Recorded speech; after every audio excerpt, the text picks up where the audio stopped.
Number All right. 85, Christopher. Only 80? 15 left until the 15. big 100. I've been waiting my entire life for 100. Yeah.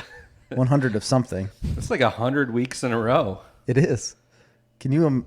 I can't. I say that every single time we come to like a big number, but 100 weeks in a row of doing anything Yeah. besides being alive, I guess, is Or pretty just like significant. taking a shower. Oh, I don't do that every week. You do? Every week? You do that every week? Is that Yeah. a thing I should do? I do. I have a regular schedule, once a week. Shower. Ugh. I guess I'll have to catch up on that. We've got a guest this week. We do. And Always a pleasure to be here. yeah, Mr. Tim Mcdonald. He hasn't been on for quite some time. Yeah. It's been... 30 Have you episodes. even been on this year? No, I think it was last fall, wasn't it? Or... It was around the... I thought it was in the 50 mark where we were doing that catch up with Tim on his Marvel experience. Yeah. Watching all the movies. Yep. So that was probably winter. There haven't been any new ones out since then, so no new movies, no. there's nothing to catch up on. But there has been a significant amount of new Snarf talks. That's true. Like, we just talked about it. It's like at least 30 episodes. Yeah, Where have you probably. been? You know, I used to know the number of episodes. I think the first one I was on was actually like 51. Oh, really? What? sound right? Was it? Mm-hmm. Okay, so maybe it would have been. I believe it was called A True Unicorn. It was. Yes, a true unicorn. No, I think that was the second one he was on. Oh, maybe. I don't know. Either way, it's good to have you back, man. It's good to be here. We've got a big show. Yeah, we do. We're going to get it pretty much right off the bat because we are going to do we were going to do top 10 80s comedies. Right, films. Because I screwed that up when I was talking to Tim, and I just said 80s comedies, and he immediately went to sitcoms. Oh, I don't know why I did that, but I don't know if I could do that. I don't think I could either. I don't know. 80s sitcoms? Yeah. Yeah. Oh, I could do that. I could get 10 easy. I couldn't get 20. I could get 20. Not even off the top of my head can I think of one. Cheers, Seinfeld. No, Seinfeld was in the 90s. Started in 89. No, it did not. I think it was 91. 91. Oh, okay. Simpsons started in 89. So that counts, I guess. Yeah, that's a Yes. 80s, I guess so. 80s comedy. Cheers, Bob Newhart show. Bob Newhart show. Wings. Family Matters. No, No, that's a that's gotta be 90s. Because that was TGIF. I think Wings was in the 90s too. When I think the Frasier 90s was start? the year. No, that was 90s for sure. Yeah, Frasier was in the 90s too. Yeah. I think the Toss 90s salad was and the big scrambled eggs. year for or the big decade for sitcoms. I think so too. Although I mean, there was a lot of old sitcoms that were famous. Sanford and Son. Yeah. Taxi. That was a 70s show. No, that was in the 80s for sure. Was it 80s? Yeah, I okay, think well, so. that'd be huge. So anyway, that's not what we're doing. No, So I don't know what we're that's talking not. about. Thank God, or else the episode would be over. 'cause Yeah. that's all I got. We couldn't keep our lists back to 10. There was just too many. I actually texted Jerry and I said, well, I have 23 Yeah. and then I have 17 honorable mentions. I was like, well, we can't do that. Yeah. So we're going to do top 20. So we're going to get started pretty much right off the bat. Although you have a couple news. Well, I've got one news and one thing I want to just discuss because I want the world to weigh on this because Yeah. I've been thinking about this ever since you said it to me. Oh, wow. Oh yeah. So The simulation theory? no. The real quick news article was that DC is making a Rorschach comic. Oh, yeah. Did you see this? Yeah, I saw that. I posted on our social medias, but Tom King's writing it, so I got really excited about it when I saw that Tom King was writing it. And Yeah. I think Rorschach is like a badass dude. Yeah, he's my favorite Watchmen character. For Of sure. course. So I think that'll be really cool. That's all. That's it? No, but then the next thing I wanted to talk about that you brought up to me, I was at your house. We were having dinner. Kids are playing. And we were having hot dogs. And you said, how do you like your hot dog cooked? Yeah. Do you like, I don't remember the options. Boiled or grilled? Boiled. Oh, is that what? Or microwave? Or microwaved, right. And I said, well, absolutely not microwaved if I don't have to do it. I mean, I'd eat it microwaved if I have to. Boiled is fine, but I said grilled. Like a grilled hot dog is... Oh, I disagree. Really? Oh, me too. Yeah, boiled. Both me and Marley we looked at him like he was crazy. I know. Yeah. And I can't believe that you think boiled is better. So I boiled some hot dogs just last night. on purpose because I haven't stopped thinking about this, and I can't believe that you thought it was better. So I boiled some. I was like, maybe he's right. You know, like they do have a better snap, They like got you said. way more snap, So juicier. I want to hear what your thoughts were after you boiled it. So I boiled it, and we ate them, and I was like, it's fine. Like that was it. I think there is so much. You did it wrong then. How can you Too long, not enough, something. I'll tell you my method for boiling. I would like to hear it because I even looked up. I researched this, which sounds Did crazy. you find like a Gordon Ramsay YouTube video? Like, No, but I was like literally searching on like how to boil hot dogs just to make sure like I had everything down correctly because I knew like somebody was gonna say I did it wrong, but it's like boil 4 to 5 minutes. That's everything that I've ever read so far. Last night said boil 4 to 5 minutes, so that's what I did. Here's what I do for the perfectly cooked boiled hot dog. Okay. So I bring the water to a boil. Sure. And then shut it off, shut the burner off, put the hot dogs in, and then when it cools down, it's perfect. so kind of like a you- hard-boiled egg. Kinda. Like you can't overcook it and you can't undercook it because it just cools down and it doesn't cook it anymore. So how long does this take? I mean, cool down enough to where you can like reach in and grab them, or Yeah, it's not cooking it anymore. It's just like, I mean, I feel like that's a really long time that they're in there. Then Are the hot dogs cool by then? no. Oh, they're still hot. Yeah, I mean, I've never done it like that, but I don't know that you can misboil them too much. So And I'm not saying like the water's freezing cold. It's just like once it cools down to a certain point, it's not cooking it anymore. right. right? Yeah, absolutely. You know. Do you put some salt in your water? Yeah, always. For a hot dog, I mean, that hot dog is so full of salt already. What do you need to salt the water for? I don't know. I just always do. Salting There's the water something for about pasta salting makes sense. water that it makes it boil faster. It or does make something. it boil. It raises the like speed of boiling. Yes, it will boil faster, but I wouldn't salt it for a hot dog just because they're just so full of sodium already. I think. I mean, by far, boiling is the classic method of hot dog cooking. I would agree with you. I understand that. I just don't think it's. I didn't think it was better, and I What didn't kind of dog think were you working with here? Because this is it a was big factor. It was an all beef Frank Okay. What brand? ballpark. Yeah, that works. I had a big package of 16. I didn't cook all 16, but I don't know. I didn't. I thought it was like, meh, that's fine. What do you That's put good. on your hot dog? Just out of curiosity. Just relish and mustard. That's all.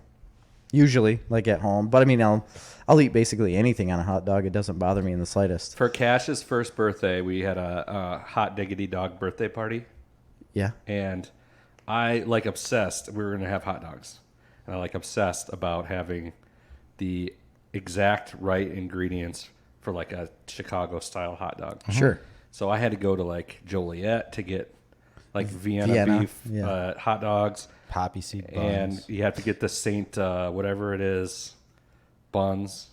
It's some Oh, I don't know. bun company, but you can get them at Sam's. You can't get them everywhere though. Like, Okay. Neon relish. Yeah. Yep, I got the neon relish, Sport peppers, got all that stuff, and I had a whole bar. People celery put- salt. and yeah, it was a lot of. It was an eye-opening experience. I'd never really thought about it that much before until I did that, and I'm like, and then I kind of got obsessed with hot dogs to the point where I was eating Chicago-style hot dogs almost every single day from Baz's. They're not a true Chicago style. They're from not. Baz's. Well, they can do them. So But here's my they're question. pretty good. I don't like celery salt. That's the one thing. I don't like it either. I don't Ooh, like that. But I see, do. I love Baz's, that. They put cucumbers on instead of a pickle, right? I don't like that. So that's not a true Chicago style. I hate cucumbers. Yeah, I don't First know. off, they're And I don't think the relish is neon. Not no, that the that relish matters. is not neon. See, I was talking about this with somebody recently because we had hot dogs. I like doing Chicago style. It's like, Yeah. It's like if you just Very throw a hot good. dog in the microwave, it's just like a poor man's quick lunch. But if you Sure. do it upright with Chicago style, Then it's like a meal. yeah, exactly. it is. It makes you feel better. Like just microwaved It makes you feel like hot a dog on Wonder Bread bun is like peasant food, right? Yeah, it really The is. Chicago style hot dog is like It's just slightly above peasant Oh, food. it's very- but well below Lord food. I would say it's very much elevated no, above that's like peasant food. special guest worthy. yeah. It really is. But so what we were talking about is like some of the ingredients, like the neon relish. Does that really taste any different than regular sweet No. relish? No, think it's so. just like I really food think coloring. A lot of it is like the variation in colors of the Chicago style hot dog. Like I think that's the whole idea of it is Sure. that you have this brown bun and this bright yellow mustard and the Yeah. green sport peppers and the bright neon relish and Yeah. Gotta look to it, red for tomatoes. Yeah, a bunch Yeah. of ketchup and No. But I think a lot of it's just about the look more than anything. I agree. I love ketchup, so I'll put it I on don't- any hot dog. I don't really like ketchup at all. I'll I mean, put it- it's fine. I'm not a big ketchup guy. Like all these people that just douse shit in ketchup. Yeah, That's me. Can't do that. bothers me a little bit. Yeah, yeah. That It's is me for sure. a childish move. Like you are a walking child. You know, I read once that President Trump eats his steaks with ketchup. oh my gosh. It was like a big deal when he first got in office. Oh, of course it was. So let me just real quick get why don't you like a grilled hot dog? Like what It's is not that your I don't like it. It's not as good. It's the texture. I think Yeah. the outside of it almost gets too tough. Yeah, and it brings some of the fat to the outside. How can you not love the Instead fat? of being, I do like the fat, but I want it interspersed. I don't want to like. I mean, who's cooking these hot dogs for you on the grill? Are they just cooking them for 6 hours or what? I don't know. I just feel like it brings out. Maybe it's the high heat of it. You know what they do? They bring all the boys to split the open. yard. They split. Yeah. Well, I had that happen in the boiling water last night. A couple of them split Definitely open. Too long. It was 4 to 5 minutes. Like that's all I went in boiling water. And it was just one of them actually. Salt the water. Split. You Yeah, gotta do something I think that's different. my problem. You have I to didn't- try it again. You did something wrong. I think I will. I'll try your method though. So you bring it up to a boil, you put the dogs in, shut it off, Yep. let her eat. Can't overcook it. Okay. I'll have to try it, I guess. But Speaking of though, you were just singing the song "My Milkshake Brings All the Boys to the Yard." no, the hot dogs bring all the boys to the yard. Or the fat to the top, whatever you said. The other day at at Cash's birthday party, my mom gave him one of those singing cards, and that's the song that it sang when you open it. What? But it was like a funny kids card, right? Oh, okay. And I thought, who made this card? Like, do they have no idea what the Right. song is about? It's wildly inappropriate. What was the words? My milkshake brings all the boys to the yard. It was like a Oh, it cow that was said like that. shaking. Oh, I get it now with the cow though. Yeah, I can I- understand that. Yeah, it just is. Yeah. It was an It's- odd choice of song that I was not expecting to get opened at a 7-year-old's birthday. Right. I can see that. Was it shaking like its ass? Yeah, The cow was? yeah. I don't know who made that. Wasn't Hallmark. I can tell you that Those much. singing cards. I wish I would have invented those. I mean, what is the movie where the guy writes greeting cards? Is that Mr. Deeds? Yes, it is Mr. Deeds. He's a greeting card writer. And like wasn't good at it in the slightest, but then he just fell into all that money. Yeah. Yep, that's the plot of Mr. Deeds. Yep. That's why I just thought of it. I don't know why. Winchester, Fieldville, Iowa, Winchesterton, Fieldville, Iowa. or Ohio, one of those two. Another inappropriate thing for children to be doing. The other night, well, you already know this, so I'll tell it to you. Oh, yeah. I had Grady, his son, and Bryce over. They spent the night at our house, and they're playing video games. And all of a sudden, out of nowhere, instigated by Grady, It was. they all are just saying, Carol Baskins. And then Grady's just Nowhere. going, I say Carol Baskins. And they were doing it at the game. Yeah, At for the a- baseball game. They did it for an hour straight. They just all said, repeated Carol Baskins for an hour straight. And I was like, Chris tells me this. I was like, how does he even know that? Like, I don't know how he would know that. And then he tells Chris that he got it off of Dad's government work phone. No, this is what happened. So he was wondering how they heard it or whatever. And I said, or he said, make them stop doing that or something, joking. Yeah. And I said, well, I did once they started saying that bitch Carol Baskins. I was like, what? No, and then I asked him where he heard it, and he said TikTok. Yeah. And then I said, he's never had TikTok on anything ever. And then I had texted Jerry. I said, yeah, he said he got TikTok on his dad's government work phone. I couldn't believe it. I thought he was saying it in the dugout at the baseball game, and I had It's heard just it, such a but I weird just thing to didn't catch the I cultural didn't recognize zeitgeist. it. Say that again. Such a weird thing to just catch the cultural zeitgeist the way it did. Yeah. And being so young, I mean, they're 8 years old. he's never watched the show ever. Yeah. I just don't know how he'd ever see it. And then all of a sudden, out of nowhere, all these little 8-year-old boys, Carol Baskin. What That's are you because for saying? like 2 weeks straight, that's all people said. Right. You know? It really is. And YouTube. I know he sees it on YouTube. Oh yeah, for sure. But I thought of that because of this Tiger beer. Yes. Tim brought us Elysian Day Glow IPA. It's pretty good. Tiger beer. Yeah.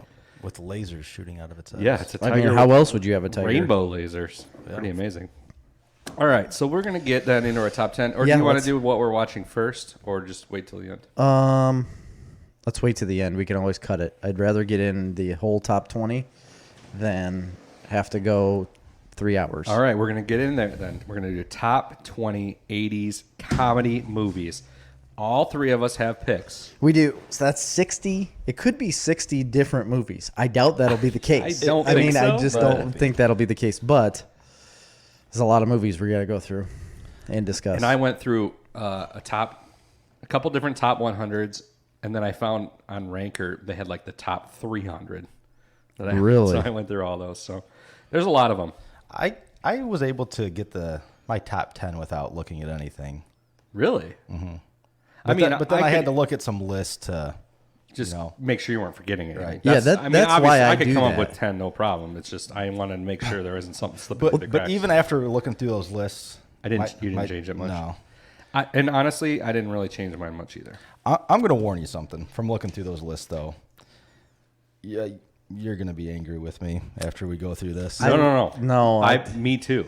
We've all felt this way Well- because I texted Chris before the show and I said I can hear the criticism building in the ether already about my list because I just feel like And it's not so much going to be that you're angry with my picks. It's going to be that you're going to have picks, and I'm not going to have seen the movie, and it's going to make you angry.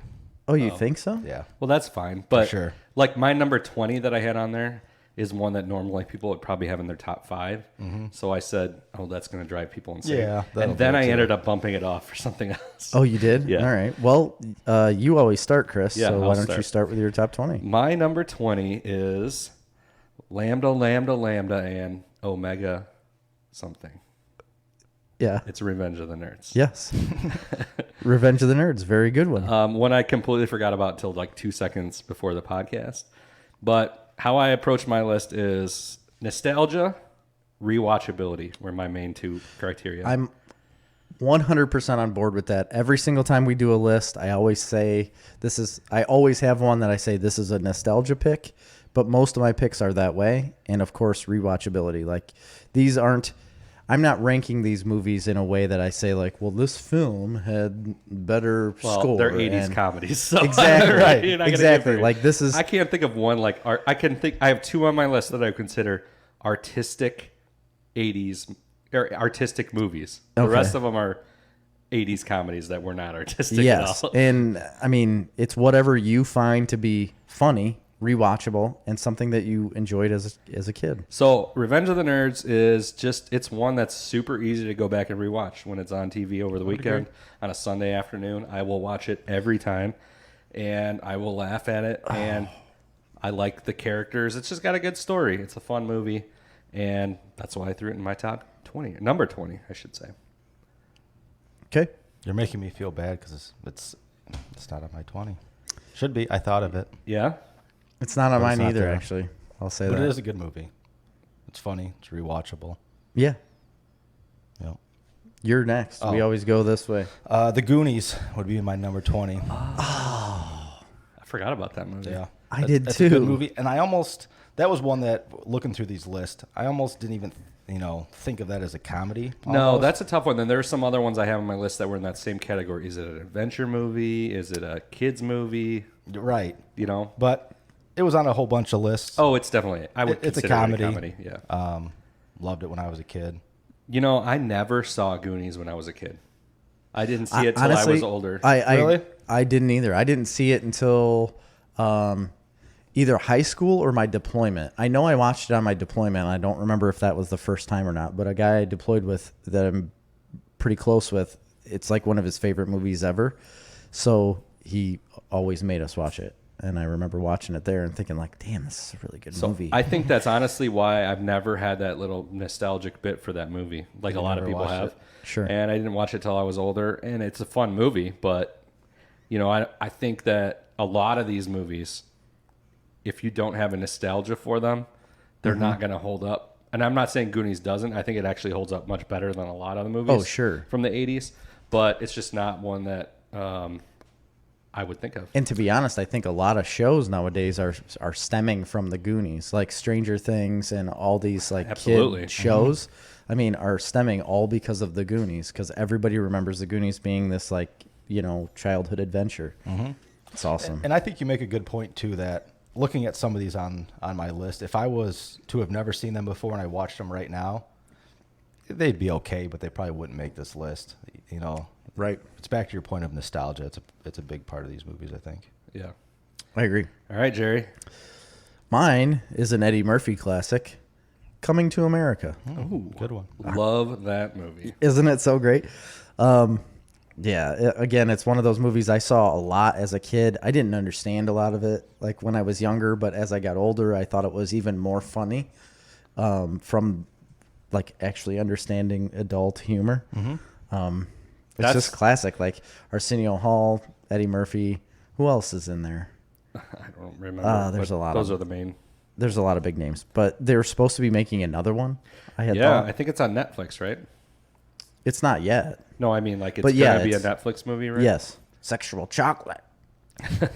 Yeah. So the great thing about, and we'll talk about it later, I'm sure, but the great thing about Eddie Murphy movies is literally you can watch them at all ages over and over again and get something different out of it at There's- different ages. The best line of that movie that just popped in my head was, he yells, "The royal penis is clean, Your Highness." Oh, James Earl Jones is in it. Yeah, He's there's a lot of good stuff in that movie. It's just very good. It's my number 20. all right. That's criminally low, but Well, that's fine. my number 19 is Major League. Ooh. Dang it, I forgot about that movie. Son of a bitch.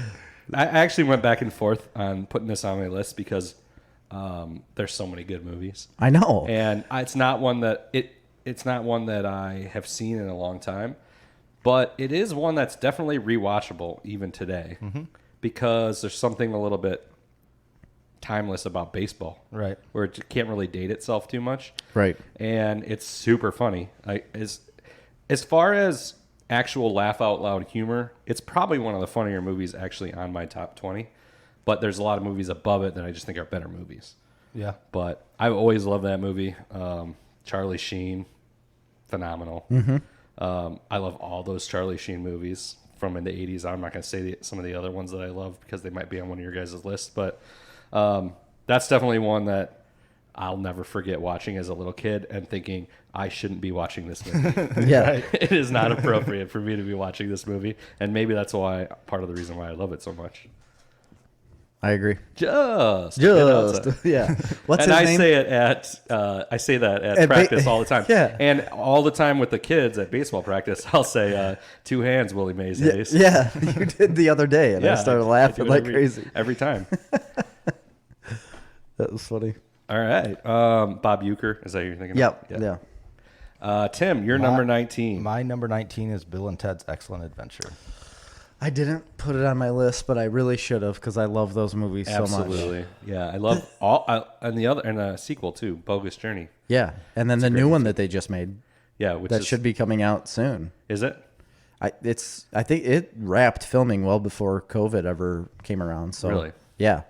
Yeah, absolutely love that movie. Yeah. Good movie. This is like a couple other ones on my list where, as I'm writing it down and thinking about it, I remember it's funny. I remember I liked it a lot. I can't remember exactly what happens. No. There's a lot like that on my Like list. he's got to finish a history project, and they use the time machine to travel through to get The phone all booth. Right. to get I the understand historical figures. the basic synopsis of it, but I can't remember all the details. Yeah. I mean, I agree with you. I used to watch it all the time on Comedy Central. Yeah. As a kid, like we had just gotten satellite, and Comedy Central played a lot of movies like that. And Bill and Ted's Excellent Adventure was one that was always on there. That's why I saw Always it about good for a a laugh. bajillion times. And an odd cast for a comedy movie. I mean, Keanu Reeves is not known as a comedic actor. I mean, that was early in his career, obviously. Yeah, it was. But like, he didn't go on to be a comedic actor. It was just... No. And Alex Winter didn't go on to do anything. No, really. literally nothing after that. So, yeah, no. I When love he that. got the phone call for the newest movie, he was probably like, there is a God. Thank you. What do you think he must have done other stuff, right? I think he became an English teacher. Is that for real? Yeah. Like a teacher in England? I don't know.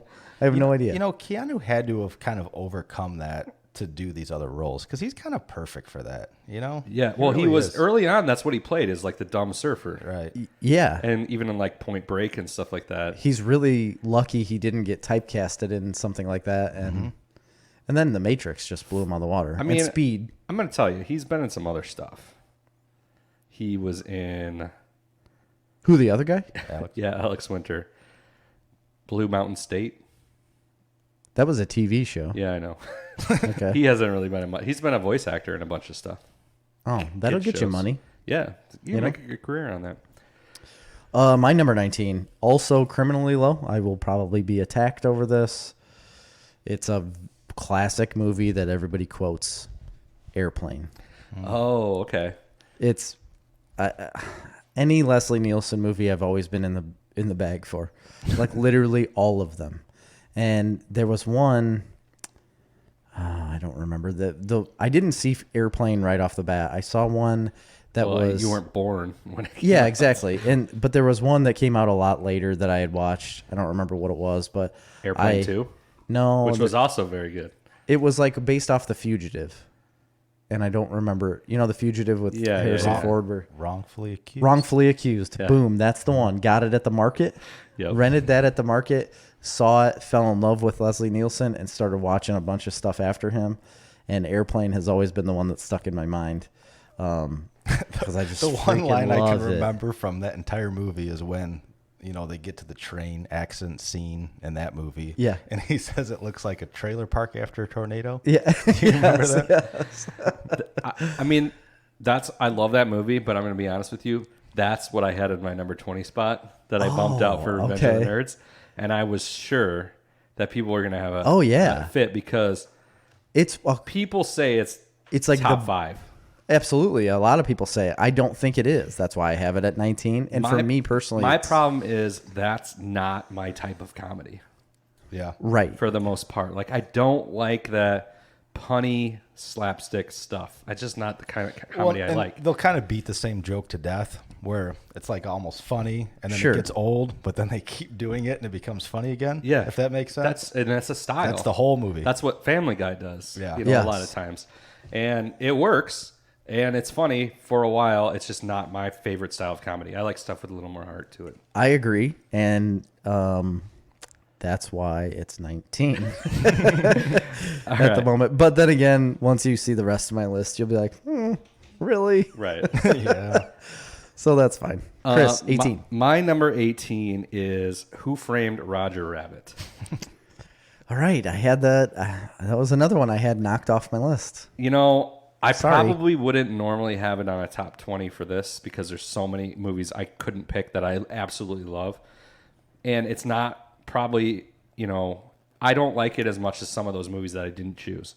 But it's hard to not respect the amazing thing that they did with that movie. That's the whole reason why I was going to put it on mine and it ended up getting knocked off. But like the technical feat that they did with animation and live action was by far and away better than, and I mean, it had really never been done before. Maybe right? Cool World. Or Howard the Duck. No, I mean, no. Is that all animation? No, that's not animation at all. That was a guy in a duck suit. Was it? I guess I don't remember. No, it. I mean Disney did it back in the day with like bed knobs and broomsticks and Yeah. and, Oh, did they? you know, Mary Poppins. Mary Poppins, stuff like that. Yeah. It had been done, but not to that not to- level. that's what I mean. That was to have one of your main characters be animated. But on top of that, that's not even the biggest feat of that movie. The biggest feat of that movie is getting IP from all these different companies and somehow convincing Disney and Warner Brothers and all these companies, Hanna-Barbera, Yeah. to give their IP into one movie. I I don't even know how they did that. You couldn't do it today. They couldn't do it in fact, Ready Player One. They tried to do it with Ready Player One. They couldn't do it. Yeah. So it is pretty amazing that happened. And it is a good, fun movie to watch. And it's a good story. And it is rewatchable today and doesn't date itself that bad. Not that bad. And honestly, I that was another movie I watched all the time. Yeah, And I should have. I feel bad for not putting it on here because that would be a huge nostalgia pick for me because it was something that I did go back to as a kid. But this is just a really, really tough list. Yeah, it just really is tough. Interesting side point. The main character of that movie, is his name? Bob Haskins. Haskins. He was tapped early on to be Wolverine. Yes, he was because of his build. He's small. Yeah, and hairy. And wide. And it didn't pan out. Obviously, he was probably way too old by the time they made it. He passed away like 4 or 5 years ago. No, but I mean, when did X-Men come out? 2000? Yeah, early 2000. No, I know. He would have been I'm just pretty saying. old. He looked old in Roger Rabbit, but he must not have been that old. Couldn't have been. He reminded me of, what's the detective in Gotham City that always is kind of bad, but okay? I can't remember his name, but I know who. That's what he reminds me of. Yeah, absolutely. Christopher Lloyd too. Mm-hmm. Yep. He was on a tear in the 80s. So, and that awesome is that character. And like as a kid, that scared you. Yes. The dip. Yeah, absolutely. yeah, it scared man. you. I love it. I love the. And it's got stuff for kids and adults. That's another great thing about it. Yeah, very true. It's more of an adult movie than a kid movie, but still. To a point. But kids still like it. You know? Kids like it because there's That's what I cartoon mean. characters in it. Parents show it to their kids because there's cartoon characters in it. And then afterwards, you're like, ooh. I wonder if he's going to be okay after this. yeah. So, My number 18 to Tim. is Who Framed Roger Rabbit. Oh, no Oh. shit. Wow. That's amazing. And Yeah, it's funny. 20. Mine's not. So mine is Who is Harry Crumb? Oh, okay. Do you know that? I think we've talked about this before. I know it. I mean, but I'm going to tell you, I haven't seen it since the 80s, probably. I've never seen it. Oh my gosh. John Candy's always been one of my favorites. And I remember this was another Comedy Central thing that I stumbled on it on Comedy Central one time. And I watched it. So Harry Crumb is this like private investigator. Yeah, he's an investigator. And he's investigating an heiress to like a fortune that she's kidnapped, disappears, and the guy that hires him is the person that committed this crime. Spoilers, sorry. Jeez, come But on. they hire Harry Crumb because he's like this doofus guy, right? Mm-hmm. Obviously, it turns out where he actually does a very good job, but it's just like everything that happens throughout this movie is just freaking hilarious. Like he uses those, those goggles you can get, and they like have like a mirror in them, and then they go up. Yeah, and periscope Yeah, goggles. like a periscope goggles. He uses those all the time. Like he climbs up on this roof and is using those. And Suction cups. I don't know. That kind of shit made me laugh so much as a kid, and I love it. And even I just watched it not too long ago, maybe less than 6 months ago, I'd say I watched that movie, and I still laugh my ass off at certain parts of it.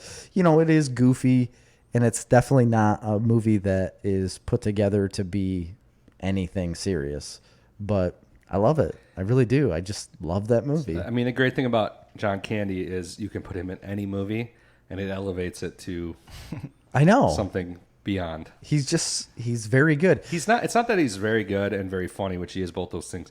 He's just, you can't look at him not be happy.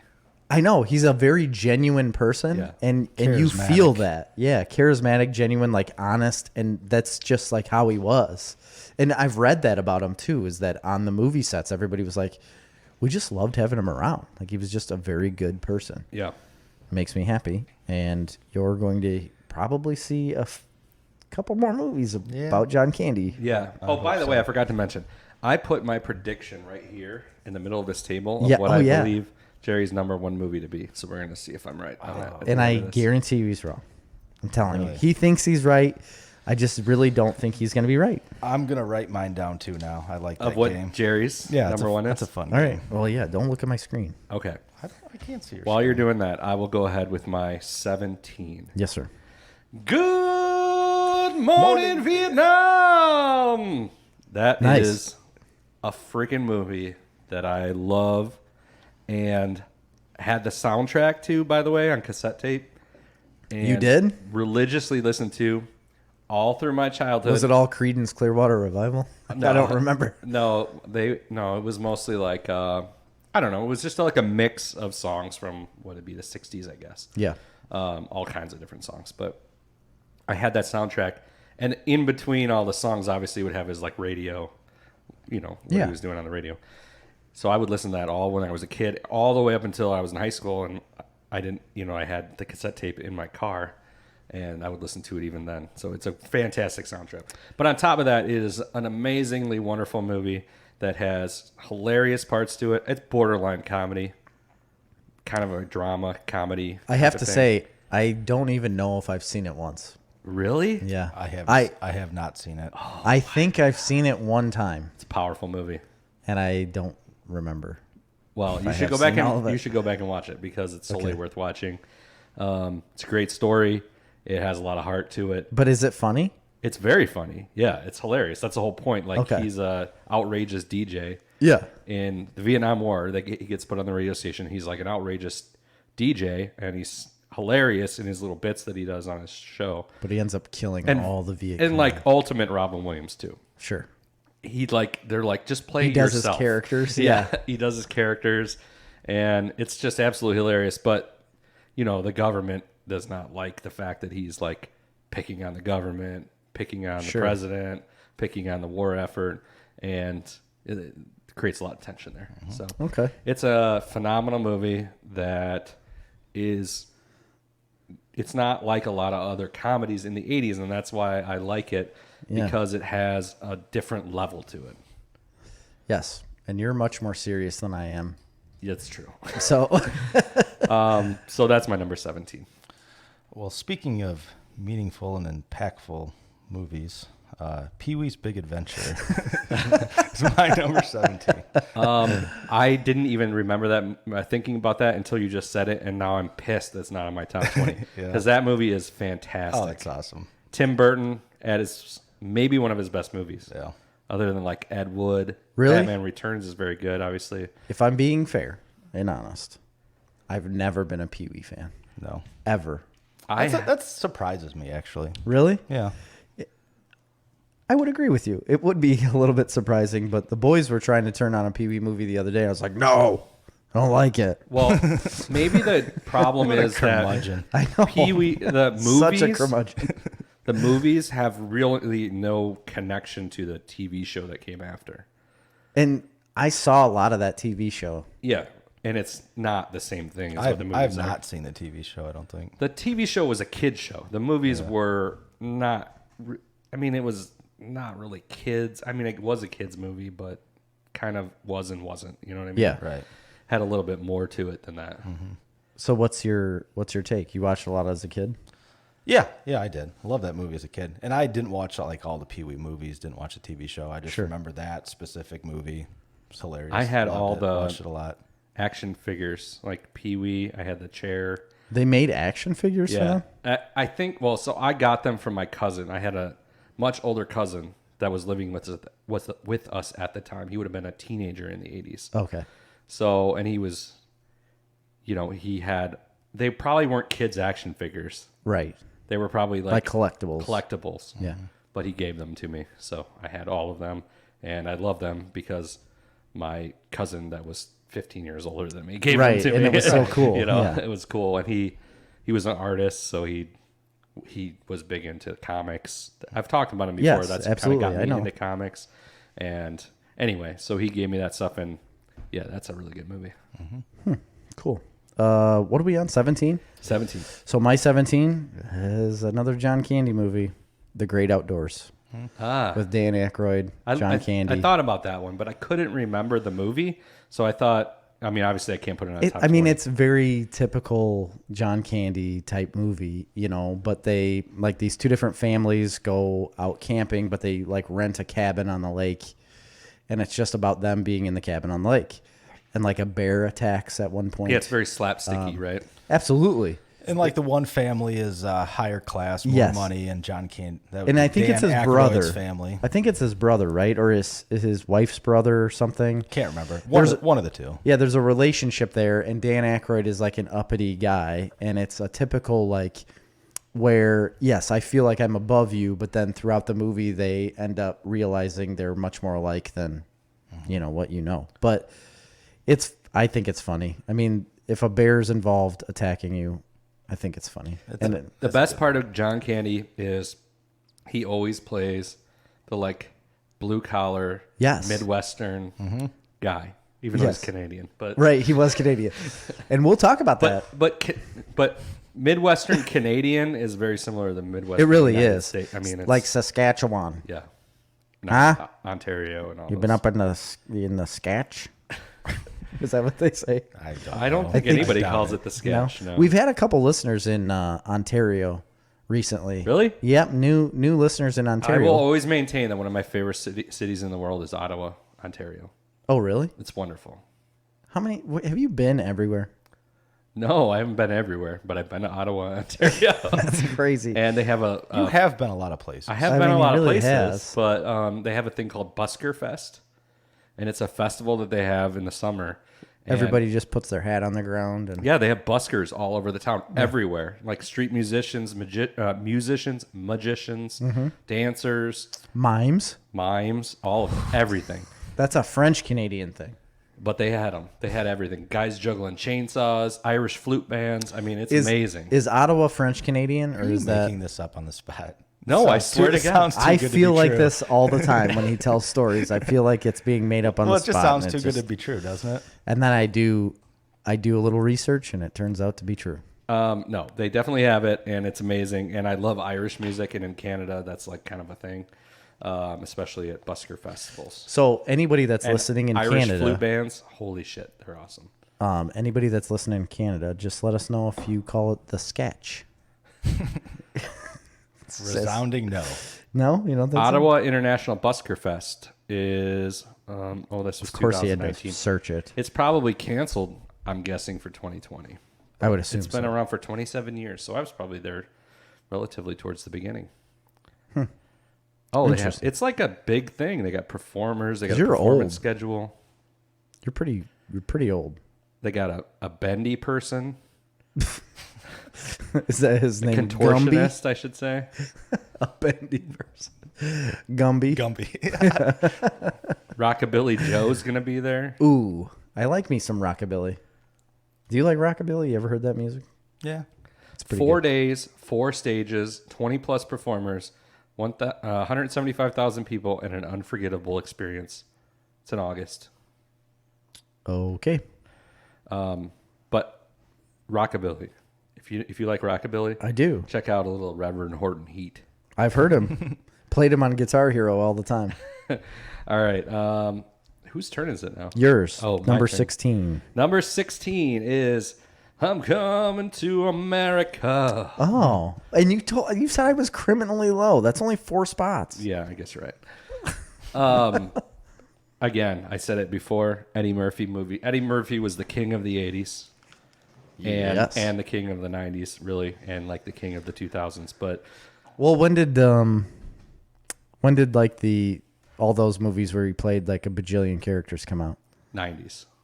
Yeah. So what did he do in 2000s? Shrek.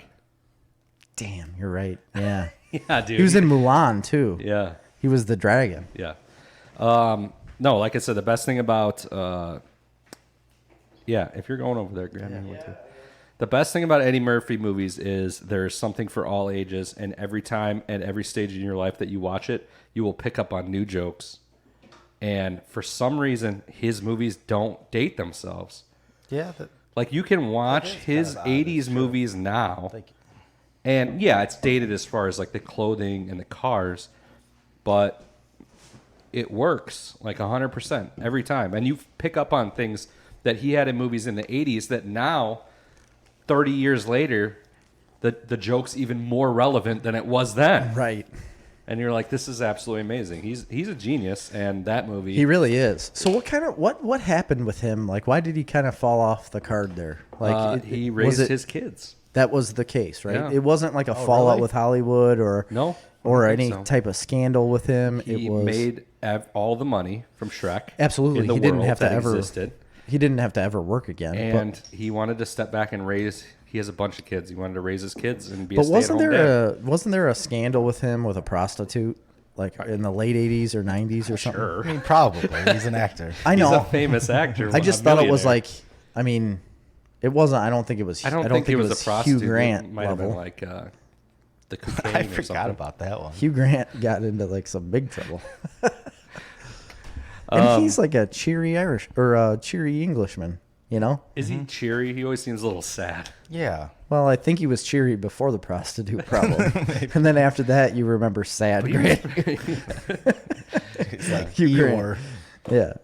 I don't know what happened to Eddie Murphy, but I know he took some time off, and now he's back doing stand-up comedy. So, Oh, he is. and he I guess I killed it didn't on know that. SNL last year on the season finale. So, Yeah, I did see that. or that might have been 2 years ago now, but whatever.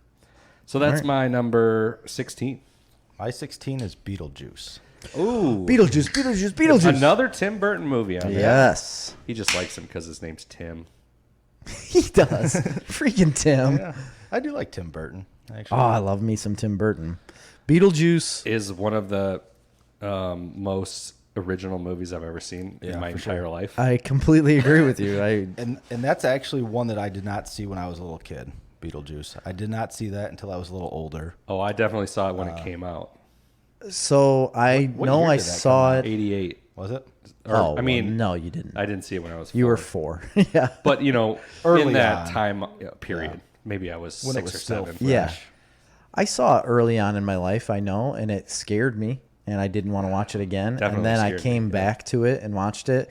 But I also watched the cartoon. That's absolutely. I So- watched that cartoon. Yeah, Watched the Fox. shit out of that cartoon. I watched that cartoon. Now that you say that, I forgot about that. Yeah, cartoon. Fox And had it- that cartoon and it come was out. a good and cartoon. Yeah, It was was. incredible. I watched it all the time, and that's what drew me in more to the movie than what the movie did, because I was kind of scared of the movie, but the cartoon made me Not like scared. Yeah. like those characters a lot more. And then I got a little bit older and watched, and I freaking love Beetlejuice. I will never Just- forget them sitting in that waiting room after they die, Yes, and the guy's like he's got like the face that's like pulled out, pulled out, and then the shrunken head guy, Shrunken head and guy. the lady that's smoking and it's coming out of her. yeah, she was neck a slit. receptionist, right? Yeah. Yeah.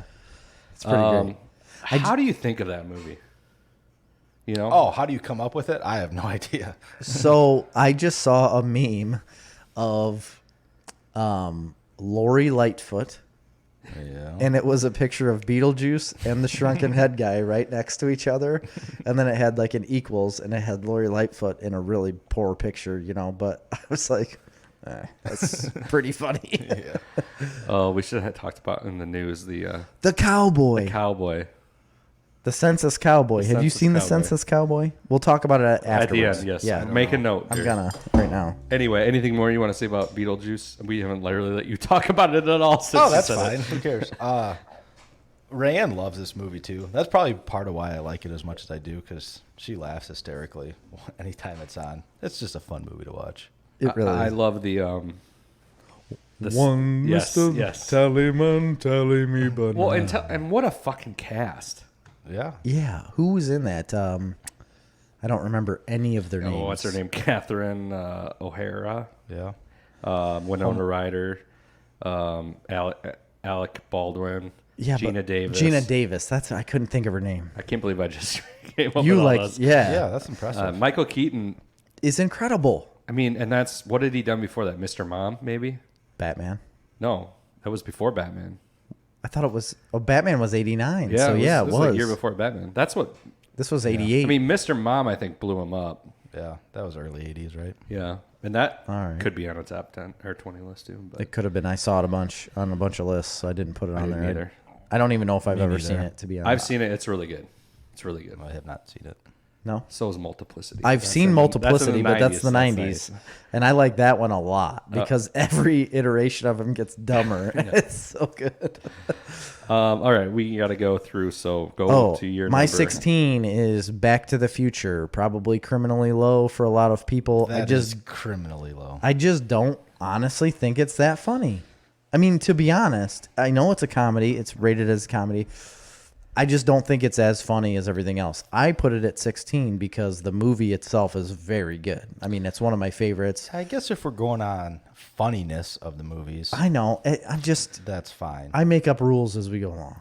You got to balance all the different I just don't know how else to rank these things. all the different things. I think it has to be on my list, but there was just so many other movies that, you know, just cut me to the core. I'm gonna say an unpopular opinion right now.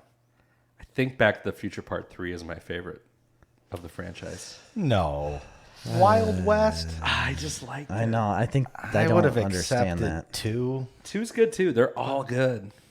You can't Actually, beat the one original. is I don't probably think. my least favorite one. I think you're crazy because I don't think you can beat the original out of that franchise. Also- I mean, they're good, but it's. A pretty good cartoon. There's a Back to the Future cartoon. I didn't know that. I didn't either. All right. Back to the Future, man. My Marty McFly. number 15. Marty. That's pretty good. Yeah, I know. Christopher Lloyd, he was a big deal back then. Golly, wasn't he? Wasn't he in City Slickers too? I don't know about No. that. He was in Angels No. in the Outfield. Yeah. Angels in the Outfield. That he was. we And watched Dennis- that not that long ago. Me too. I watched it with Grady, and he loved it. And he was also in Dennis the Menace. Oh, he's the villain He's in the- Dennis the Menace. Yeah, the bad guy in Dennis the Menace that he feeds the beans to when he's all tied up under the bridge. Oh, what was that? The other day? My brother-in-law, my nephew Hank. Yeah. He is 3 years old, and he's like the epitome of a country boy, right? So Banny and Greg walk in, and he's got in the house, like a box or something full of frogs. Just like in the house. And this was after a string of other things.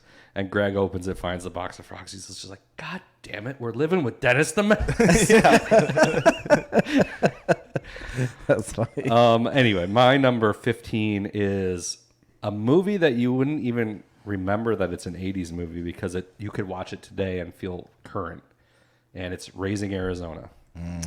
Oh man, the old Coen Brothers movie. Coen Brothers movie. Yeah. Nick Cage, Holly Hunter. Is that kind of where Nick Cage came to be? I don't know if that was his big break, but it was a big movie for him. I think Yeah. it won awards. I think it was like a I big have movie. not seen this movie. And I'm feeling That guilty is a because sin. I like Coen Brothers a lot. Yeah, it's a really, really good movie. It is very, very. It's not my good. favorite Coen Brothers movie by far, but it is really good. And they're kind of like trailer trash criminals. Yep. And they get this baby, and they gotta take care of it. And It's probably the only Coen Brothers movie made in the 80s, though, isn't it? I think it's one of their first movies. Yeah. And I've just always loved it. I'm gonna look and see what their first movies were, but no, they had. Yeah, Raising. That was their second movie. What was their first? Nothing famous, I don't think. But they edited Evil Dead. Can you believe that? Really. Yeah. Pretty neat. Anyway, so Raising Arizona. If you haven't seen it, go watch it. It is something that you could watch today and feel like a current movie. It's so out of pace with what 80s comedies were. It doesn't even like resemble. Well, Coen Brothers. I yeah, mean, they're exactly. always doing something different. It's just like, I mean, it fits right in with all their stuff. So I'll definitely watch it then. number 15 for you, Airplane. Airplane. So you didn't go super low with it either. No. Well, you didn't go super high with it. Super high with it either. See, I thought most people were gonna be like, no, that's a top 5 movie. No, it isn't a lot of people's list. It's- I do like it. It makes me laugh, but Sure. we already kind of talked about it that, I don't know, it's not exactly my brand of humor, but it does that brand of humor extremely, extremely well. Absolutely, couldn't have said it better myself. That's right. It's the best example of that type of humor, but it's not my type of humor. Yep. Okay. It's like the American version of Monty Python, Gosh, I love that. but not as good. I agree with you. Well, actually, it's not really. Monty It's- Python's a little more. There's a little more to Monty Python. Yeah, there's a than what level Airplane is. above the slapstick. Yes. Yeah. And they've got both. They've got the slapstick, but they've also got like the actual thought out comedy. Yeah. You know. So you good? Yeah. Yeah, we talked about it a lot. My 15. we've got Mr. Axel Foley, Ooh. Sergeant Taggart, Dun, dun, dun, dun, dun, dun, dun, dun, Beverly dun, Hills dun, dun, Cop. dun, dun, dun, dun, dun, dun, dun, What a dun. great movie. Ba-dum-bum-bum. That's probably criminally low for a lot of people. I had it on Everybody my loves top that. 80s action movie You list. did. I'll tell you what's criminal. It's not on my list, and it should be.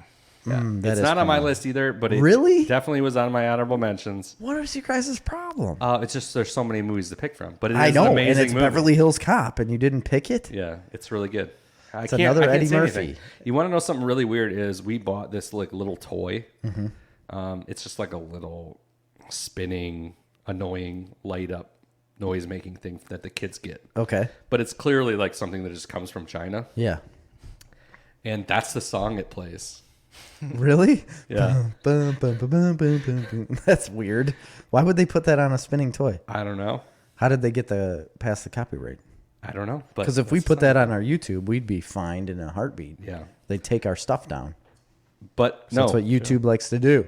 great movie, and it also spans different genres: A lot of different genres. action, It's crime, so good. drama, comedy. Not drama, but I think there's a lot of comedy to it. absolutely. I mean, there's a lot of comedy to it. Obviously, there's action, but Yeah. and, Oh, it's and a that's why very it was on fun our movie. action stuff. But I think it's so funny, you know.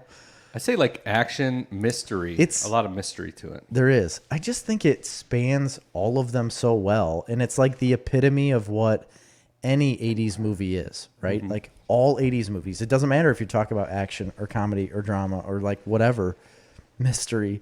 It's like or thriller. It's like all of those in one movie, and Eddie Murphy like killed it. Yeah, and on top of it, like I said before, you could watch that movie today, and it doesn't feel that dated Exactly. I love it. somehow. I doesn't. don't get it. It's the way they made it. It's the content in the film, Chris. Yes, sir. My number. What are we at? 14 14. is a John Candy movie. It is? It is Planes, Trains, and Automobiles. Okay. Don't talk too much about this. You know what? Let's just not talk about it at all because I know Jerry's wanted to talk about it later. So, I will. but absolutely love that movie, and that's all I'll say about it for now. I like it as well. So you can go on, Tim. Number 14. My 14 is also a John Candy movie, and it's already been mentioned, but it's The Great Outdoors. The Great Outdoors. Now that you guys talked about that movie earlier, I'm remembering in my mind more and more of it. But I really don't think I've seen it since I was a kid. Yeah, I haven't seen it in a long time, but it's memorable enough that, I'm surprised it's not on TV more. Although I guess I don't really watch TV anymore. yeah, maybe So, it is. Yeah. It's So probably on TBS. yeah, I don't know. I don't know if I've seen it. I really haven't seen it anytime recent. They don't play it much anywhere. You'd have to find it. You'd have to stream it. Yeah, we may even have that on DVD or something. Really? What are those? I don't know. The real question I have on movies like that is like, do you take the time to show your kids that movie? Because I mean, they got 30 years of movies since then. Yeah. Oh, I do. It will be shown to my kids because I watch. Rand likes that movie. Yeah. But they don't make those types of movies anymore. I They know. don't make them. No, they don't. Doesn't happen. No, they aren't. They aren't, and this is why I love them so much. Well, I shouldn't say that. They do make them. Will Ferrell kinda infrequently. does. Yeah, but not really for kids. There was one we That's watched true. the other day, that Playing with Fire, that John Cena movie. That's kind of in that vein, yeah, like kind of slapstick comedy, kind of. It's definitely a kids movie. I But think it's aimed more towards kids, and I think these movies were all aimed a little bit more All towards family. adults. Well, Or family. It's family. Like a Family Well, yeah, like movies. family, but I feel like it had a little bit more adult humor towards it. Yeah, than, but it had like something for everyone, really. yeah, It's like every member of the family would enjoy some aspect about it. I agree with you. But the movies nowadays, I think, are either one or the other. Yeah. There's no like in between. I don't think, except for Jumanji. That's a good movie. I think Jumanji has. But that's an done action that. blockbuster. It's different. Do any of the movies these But they're days like comedies. have a good moral to them like these movies did? Oh yeah. You know what? Like what? Well, like can't that name one off. that John Cena movie, which is a terrible movie. Don't get me wrong, but it's. We'll do any good movies. I'm sure. Probably. but Frozen 2? Eurovision Song Contest. Yeah, Eurovision Song Contest? Fire Saga? I suppose that's, yeah. Have you seen I'm it? sure. No, I haven't. Oh, you need to. It's great. But I'm sure Golly. there is. But it just seems like a lot of movies at that time like had this big, like, moral to the story. I agree with you. And you know what does for my number 14? What's that? The Breakfast Club. Ooh, little John. We got into some John We got Hughes. some John now. Hughes coming at you. Yep. This is absolutely a comedy movie, but it's very dramatic Yeah, as I well. was gonna say it is, but it's on that line. It's on the line, But it is all John Hughes movies. I would consider to be comedies. absolutely. And Even 16 Candles. you know, I've never been a huge 16 Candles fan Well, myself. that's because it's not that good. It's just Sorry. Yeah, a lot of people say it's good. I'm not a fan of it. But Breakfast Club is a good movie. No, Okay? it's a very good movie. Emilio Estevez. Emilio! Yeah, Emilio. Estevez. Am I saying it Estevez. right? Estevez. Estevez. Wrong emphasis on the wrong syllable there, Chris. Either way, he's great. Molly Ringwald, obviously phenomenal. Judd Hirsch. Judd something or other. Judd. Who's the bad? that's Who's the like brain? Judd. That's Judd. Oh, who's the brain? He was in a bunch of. This is a classic movie everybody can love. You can go back and watch it. It reminds me of our high school days, of us getting in detention, Tim. Me and you hanging out in the library, Yeah. standing on tables. It's what we did. Yeah, I guess. Anyway, go ahead. All right. Such an idiot. My number 13 is one when we had this in the top 10. When we were going to do a top 10, I had to throw this in my top 10 because I love this movie and I wanted to talk about it. Yeah. But then when we made it a top 20, I could sneak some in front of it that are better movies. Sure. But I didn't necessarily want to talk about as much. But this is one that I will find infinitely rewatchable all the time, and that's why it sticks in my head the most. It is a movie called Real Genius. I don't even know.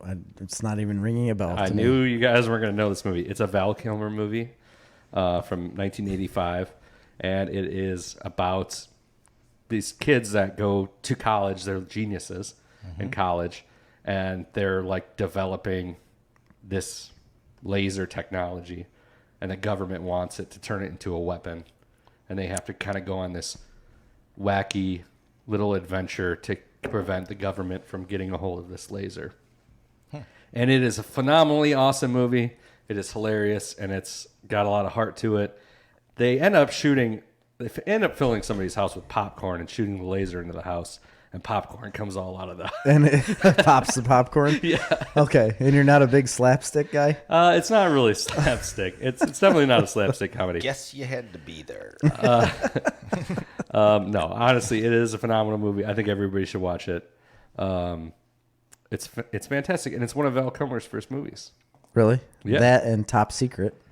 I don't even know what that is. So I had Top Secret on my list and bumped it off. I've never even heard of it. It's a World War II comedy with Val Kilmer, and it's super slapsticky, but it's really funny. And I should have put it on this list, to be honest, but it's on my honorable mentions. Well, Real Genius, it's the one kid that comes to college. He's like the youngest student to come to college. He's not of college age, and he's like real dorky. But Val Kilmer's like the genius, but he's like the real cool, like doesn't care about anything genius. Yeah, It's an awesome movie. Everybody check it out. Real Genius. I will. Number 13 to you, Tim. We have talked about this movie already, but it's Major League. Oh, Damn it. Should have put it on the list. I didn't. Cleveland Indians, right? Yeah. Just a bit outside. No, I love this movie. What? It's a classic. Big time classic. I bet you everybody. You know what? Who loves this movie? David Seedentop. He'd have to, right? Has he really ever talked about this? I don't know. Oh, we're gonna get some comment from him after this one. Oh, yeah, of course. Yeah. He's got an opinion on everything. Better so fact check it. I guarantee he's got an opinion on this movie. Fact check this, Seed and Top. You like this movie or no?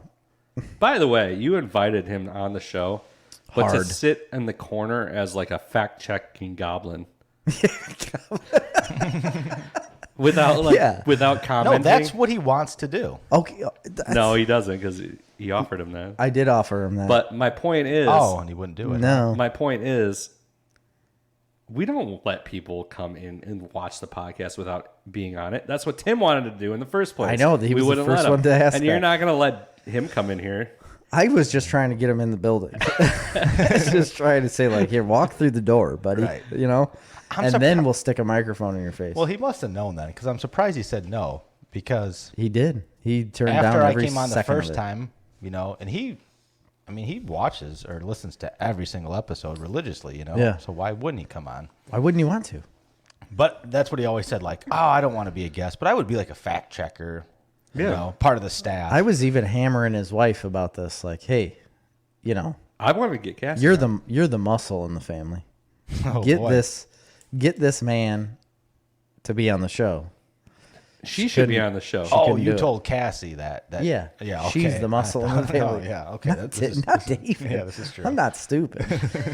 All right, anyway. where are we at? Number My 13 is Beetlejuice. Oh, nice. Yeah, I absolutely love that movie. Honestly, I want it so bad to be in my top 10. There's just so many others that are above it. Yeah, there's just too many. But this is such a rewatchable show. I go back to it all the time. Anytime I see it on, Oh, you got to watch it. I watch it. I really do. Michael Keaton is incredible. Like, I know you think it's a goofy character and, you know, it's just Beetlejuice.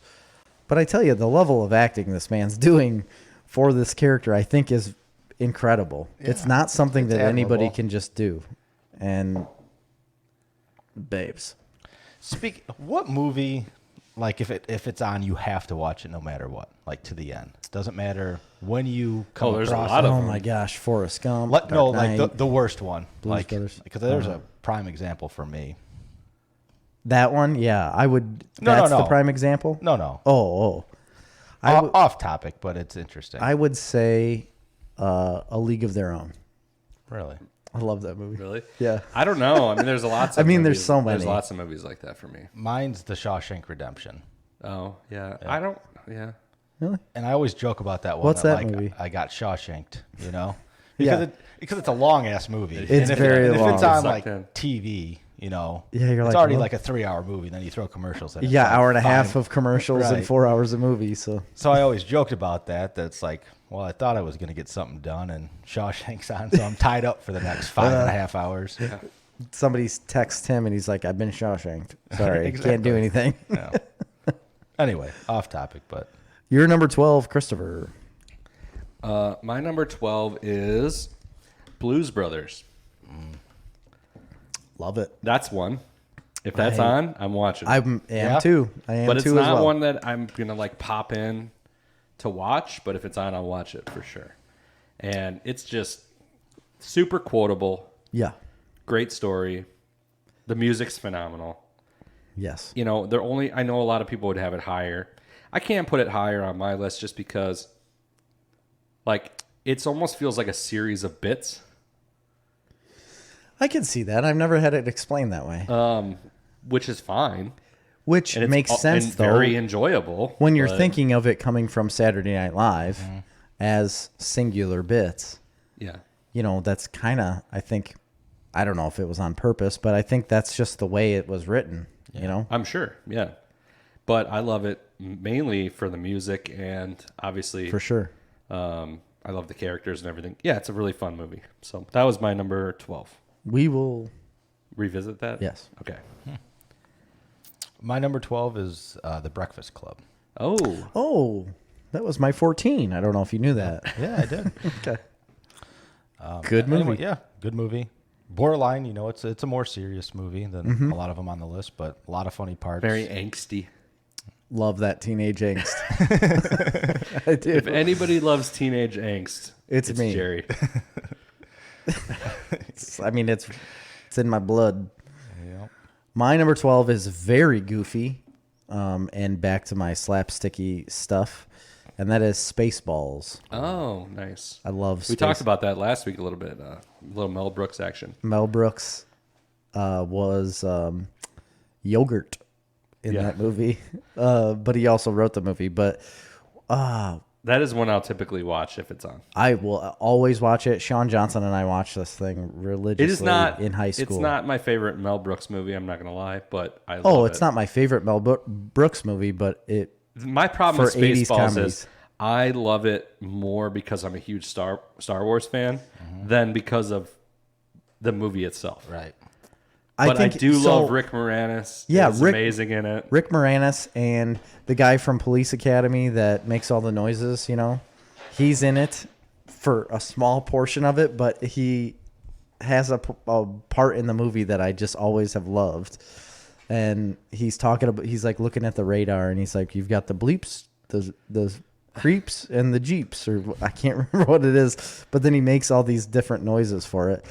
My And only problem with that movie is it it's really strong in the beginning, and I feel like it just kind of peters out. So towards the end. goofy. Combing in the desert, sir. I would agree with that 100%. Yeah. It's Like, so goofy. I thought of that movie a lot when I was making this list. I didn't put it on there. Just, I don't know. It just holds. If it's on, I'll watch it, but I'll never watch it to the end. Like, I'll watch it for a little bit, and it's like, all right, that's enough. It's another John Candy thing too. Like John Candy's in it as Barf. Yeah. That's on. We just talked about this. Half man, half dog. I'm on- my own best friend. HBO Max Is it? this month. Yeah, I don't know. it's on HBO this month. It's just, this is a very nostalgic pick as well because it reminds me of like high school, hanging out in Sean's basement. We used to watch it constantly. I still quote it to this day, like every single day. I'll quote something from this movie. It I seems did like, always have a crush on the actress that plays like the Princess Leia character. yeah. I mean, I don't know her name. no, I don't either, but It's very good. Lone Star. And then there's like one part he's like, they jam the radar and they literally shoot a jar of jam and then he tastes it from the screen. Rick Moranis does, and he says, raspberry. yeah. Lone Star. I don't remember. Like, what these the pieces. heck? See, that's the thing. It's that's pun comedy, but I like that Mel Brooks style better than like the Airplane style because there's more thought behind it. I agree with you. There really is. And it's the same type of comedy, but there is a difference there. There is You're a right. significant difference. All right, we'll go to my number 11. This is one I wanted to have it higher, but I couldn't figure out a way to make it happen. Yeah. I absolutely love it. It is one that I'll go back to and rewatch. Not frequently, but I own it. I bought it on DVD. I bought it on Blu-ray. I had it on VHS. And it's a romantic comedy. Ooh, romance. Bull Durham. Bull Durham. Yeah. Kevin Costner, my man. Yeah. And it's not super funny. It was on Comedy Central all the time. I watched it on It's Comedy funny. Central It's constantly. funny, but it's not as funny as like Tin Cup, which came out years later. But 92, I believe. 97. But No way. yeah. Are you sure? I'm 96 or 97. Yeah, I would agree with that. Yeah, it came out when I was like almost in high school. 96. Yeah. Man, I thought it was way earlier. I thought of that movie when I made this list. It didn't make it to my list because I just love it. Kevin Costner and Tim Robbins and Yes. What's the In baseball. woman's name? Susan Sarandon. Yeah. Absolutely love that movie. I don't know what else to say about it. It's phenomenal, and it's just got so much heart, and you root for the characters, and it's a romantic comedy. And I don't know what like I Kevin completely Costner agree. romantic comedies are for some reason The some of the best. best romantic comedies. There's nothing you can say about it. If you've never seen the movie, go and watch it. You've seen it, right? I've seen it. Oh, okay, good. Whew. Scared me for a second. What's your? And it opened me up to like a whole nother world. It's a weird. You grow up with baseball and baseball Absolutely. movies. They're a big thing, and then you get this weird like behind the scenes look at like a baseball team and Right. got like a team prostitute and like all this stuff going on. Yeah. and then, it's just interesting. I agree with you. So anyway, I'm gonna have to watch this movie again. I haven't seen it in a long time, but I, mean, I haven't definitely either, have but seen I it. used to watch it all the time on Comedy Central. So Yeah. that's how I know it's a comedy. My number 11 is Vacation. National Lampoon's Vacation. Yes, that is a very good movie, and I have it on my list. so we'll talk about it later. Yes, we will. Oh, you don't want to talk about it now? No, you Fine. can. I see how it is. No, you can. It's It's your pick, man. Yeah. No, I don't know. I just Chevy Chase was very good at what he did at the time. It's I agree. Chris hates these movies. He's been Does he? openly against I've been them. a critic. I'm not a huge fan of the Vacation series of movies. I did like European Vacation quite a bit. I like that one a lot too. I It bugs the shit out of me that you don't like these movies. It's not that I don't like them. I like all of them. I like European Vacation probably the best. I liked Vegas Vacation. I like all of them. The thing is, I never saw Vacation, the first one, until I was older. Oh, really? And so I kind of missed that nostalgic bent to it. And it is a movie that dates itself a bit. So to go back, Yes, and, it does. Watch it. Because You mean to tell me people aren't cruising around in the Griswold family cruiser? Whatever happened to the station wagon? I don't know. I want one. I just sold one. I bought my dream car, a diesel Oh yeah, Volkswagen had Passat so many station wagon. problems. Really? And it's my dream car. And I bought it on an auction for cheap. And it was don't like know in if it's your- perfect condition. Body, interior, leather, everything perfect condition. But just had too many, it needed just a lot of transmission work. Volkswagens are very expensive to work on. They really are. I had a diesel Jetta, and if you wanted to do anything to that thing, Yeah. So I took it Fork I took over it back some to the money, bro. auction Really? to sell it, and totally got annihilated. It sold for nothing. I would have never sold it if I knew it was going to sell that cheap. ugh. It's a heartbreaker.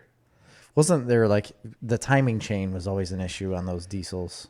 It's not an issue. You just have to change it every 100,000 or 60,000 miles, Oh, is it that few? something like that. Anyway, I don't know how we got on Wasn't that the topic. whole wasn't it Volkswagen that had the emissions thing? Yeah, Oh, that's yeah. why. Yeah. That's the only reason why I sold my Jetta. I made out like a bandit on that deal, And nobody wants to work on them. Yeah. Nobody will work on a Volkswagen. except for like a Volkswagen dealer in Joliet. which- It's the only place you so can go. expensive. Yeah. Anyway, I don't know why we're talking about that. I- Vacation. I don't give it enough credit. It's a great movie. I enjoy it when I watch it. It never has been one of my favorites. It's not my favorite of that series, which we'll get to, but Okay. Yeah. I like that one a lot. It's funny. I agree. My number 11, Ferris Bueller's Day Off. Ooh, another John Hughes Another movie. John Hughes movie. Boom, boom, chicka chicka. I love it. It's a good movie. I feel like a lot of people would put it in their top 10. I don't know. Yeah, it belongs there. And yeah, I think a lot of people would. And David Seedentop is going to be one of those people that's like, that's the greatest movie ever made. Is he? Is he that big of a Ferris? He Bueller? loves Ferris Guys, I'm going to Bueller. throw the unpopular opinion out there. I'm not a huge fan. So I'm a fan of the movie. I think it's very good. It's just not top 10 worthy. I think it's hilarious. I'm not saying I don't like it a lot and love it nostalgically. It's never one of my favorites from I don't go back to it like I would other movies. If I see it on, I'll stop and watch it. I will. I'll watch it. I'll I go won't in and stop out, and though. watch the whole thing. Yeah, that's the. You won't get Shawshanked by it. I won't be Shawshanked by Ferris at all, but I will stop and watch little bits of it and be like, oh. See, I would watch that. Breakfast Club before I'd watch Ferris Bueller. I don't know. I mean, I feel like It's just 11 one of and those rite 14 of is passage. just like. It's one of those rite of passage movies that I think you either get It's hooked a- into early or not. I agree. I think you have to be hooked into it early. And Yeah. you just don't have the mental capacity to really get hooked into a John Hughes movie like Ferris Bueller. Couldn't have said it better myself. You know? All right, we'll talk about that one more later, I'm sure. So we'll go to my number 10, Back to the Future. Oh, okay. I had that low. I also wrestled with having it higher, lower, not really sure where to put it because Sure. it kind of weirdly doesn't really fit in the category very well. Right. It's kind of like a round peg in a square hole. You're just like, I agree. Felt weird to put it on the list to me, for honestly, a but comedy, it is a it's just- comedy. It feels bigger than that. It is bigger than that. Yeah. So to me, I don't know. Especially, It's funny though. it does have a lot of humor, and I love Michael Keaton. No, Oh no. Michael J. Fox. Michael J. Fox. I love those movies. Everybody loves those movies. It just feels weird to put it. It just doesn't feel like it fits in with like the 80s movie genre your 80s comedy genre. right. Oh, I was gonna say I think it fits in very well with an '80s movie. Yeah, but See, but I it's feel like it it's wa- almost like sci-fi first, and then action Yeah. second, Action, and then yeah. comedy Yeah. third.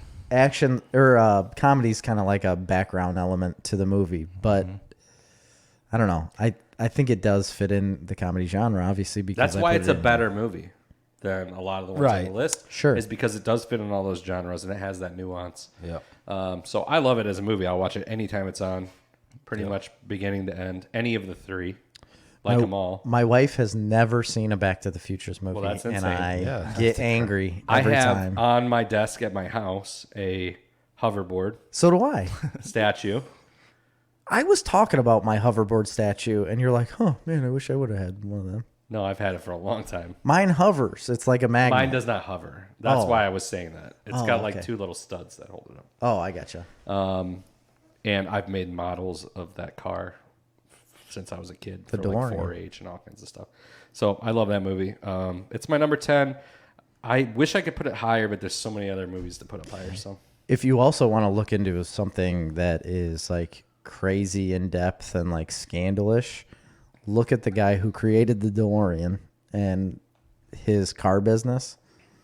He AMC, did a lot of bad things. American Motor Company. Right. Yeah. Yeah. He wasn't American though, was he? I thought he was like a French guy. I don't know if that even is the right name.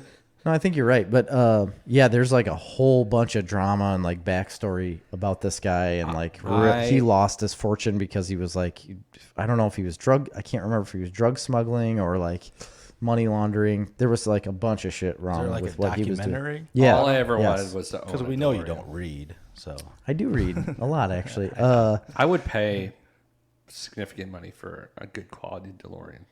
Talk to Mike Bryce. I wouldn't. I know they're don't think they're I the would either. stupidest freaking car ever. Yeah. But I just want one for some Mike reason. Bryce has one Yeah, right in he town. I know.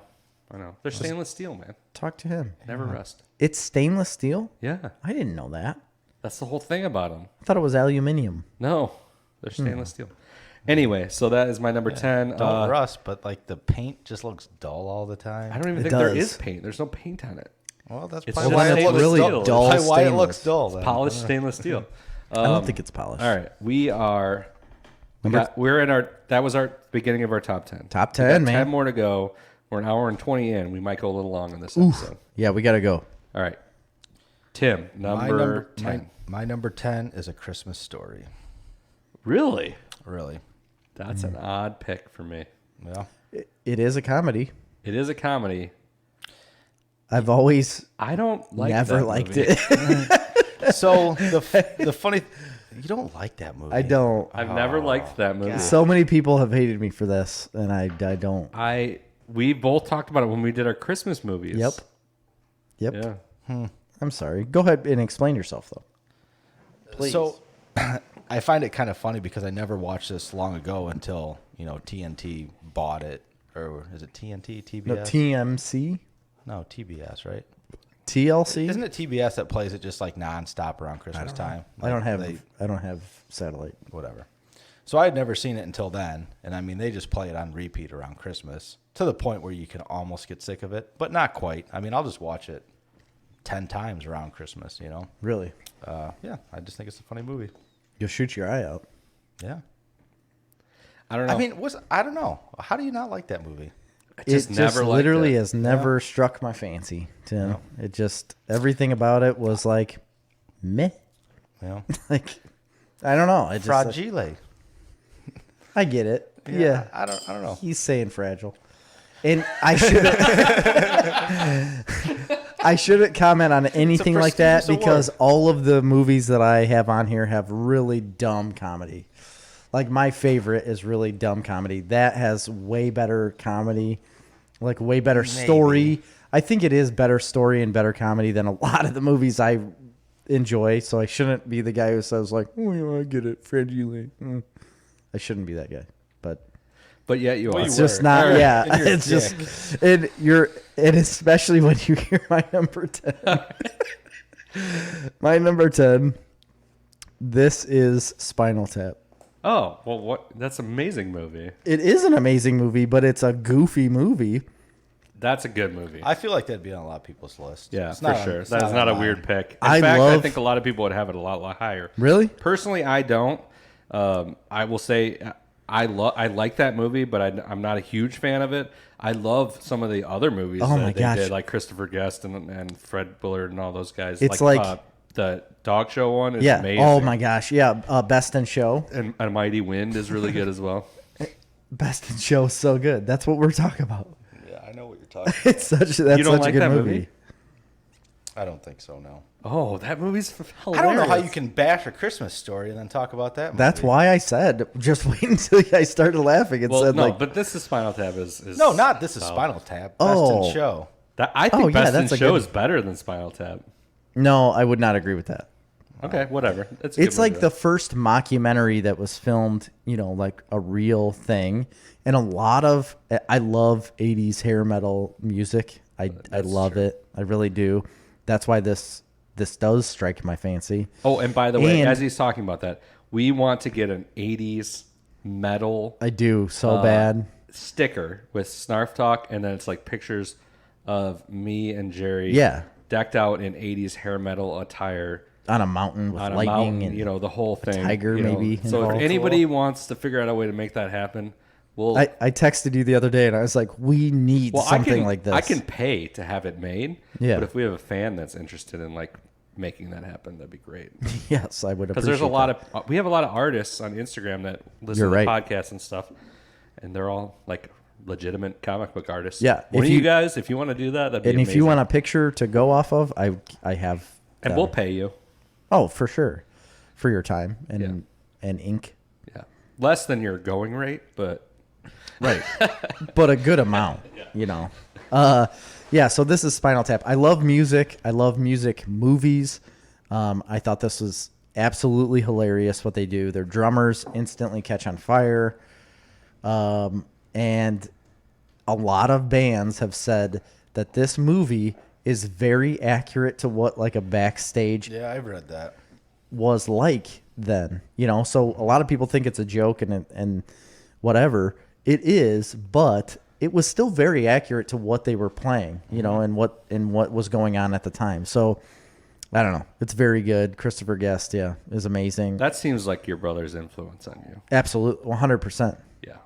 A lot of these movies are, to Yeah. be honest. Well, yeah. 'cause And you my were music choices. Barely alive in the 80s. I was All of only us alive. all of us were barely alive in the 80s. I was only alive. Well, for I was alive for 2 years. almost most of the decade, but I was a true. little kid. Yes. So, all right. So you're number 10. So my number 9 is it's one of those movies when it comes on, I'm watching the whole goddamn thing, and it's Clue. Oh. I absolutely love this movie. Was that in the 80s? Oh yeah, that was in the 80s. You're sure? I'm 100% sure. I don't even. I thought it was a 90s film. I'm pretty sure I've seen it. I can't hardly even remember that movie. It's better than you remember. It's 1985. It's better than you Who's in remember. this? Anybody? Well, Tim Curry. Tim Curry's in it. Yeah, that's the only guy I remember. I mean, I remember all the people. I don't know their names off the top of my head. They've been in other stuff. Christopher Lloyd's in it. He's Professor Plum. Jesus, he really was in everything. Yeah, He was. Michael McKean was Mr. Green, who was in Spinal Tap, right? And is a Patreon subscriber. Not that Michael McKean. No, Mr. Green. Oh yeah. Okay. Come on, keep up. I don't know. There's a ton of people in it. It's a huge ensemble cast. They were all big celebrities in the 80s. It was a big deal movie. Made a lot of money, but it's also extremely good. And I always joke because Marley's cousin and her husband, so Alex, he's been on the podcast. Sure. They live in Ottawa, and they live in, I call it a Ottawa, Clue house. Ontario? Yeah, Ontario. Nice. Anytime I go in there, they live in one of those big old house that would be in Ottawa. Ottawa Yeah. was a town that's been around since the 1800s or 1700s probably. Yeah, Lincoln. So they live in one of those big old houses with the woodwork. Victorian? Yeah, I guess something like that. With the woodwork and the Tall sliding ceilings doors, tall and ceilings, that kind of a built-in house. cabinets. And it looks like a freaking Clue house. And Oh, I always say I love their house. I'm like, every time I'm there, I'm like, It's freaking Clue House. The other day, literally 2 days ago, he texted me. He's like, I'm watching Clue in the Clue House. I always tell him he should have a Clue party. He should. Like a murder mystery party. I've always wanted to do one of those, by the way. I never have. We should do a Snarf Talk murder mystery party Yes, we should. and record it. Deal. We'll put microphones all around the Just room. all around. We have 3, so that'll do. Anyway, Clue is great. I know a lot of people don't think about it, but go back and watch it. It is super funny and fun. Great time. Okay. It's also one of my wife's favorite movies. Is it really? Mm-hmm. Yeah. You forced it on her. No, I mean, like independent of me. Oh. Actually, she likes it more than I do. She probably have it as her number 1. Wow. That's surprising. Clue, number 9. Tim, you're number 9. I'm still pissed about my last pick. I'm sorry.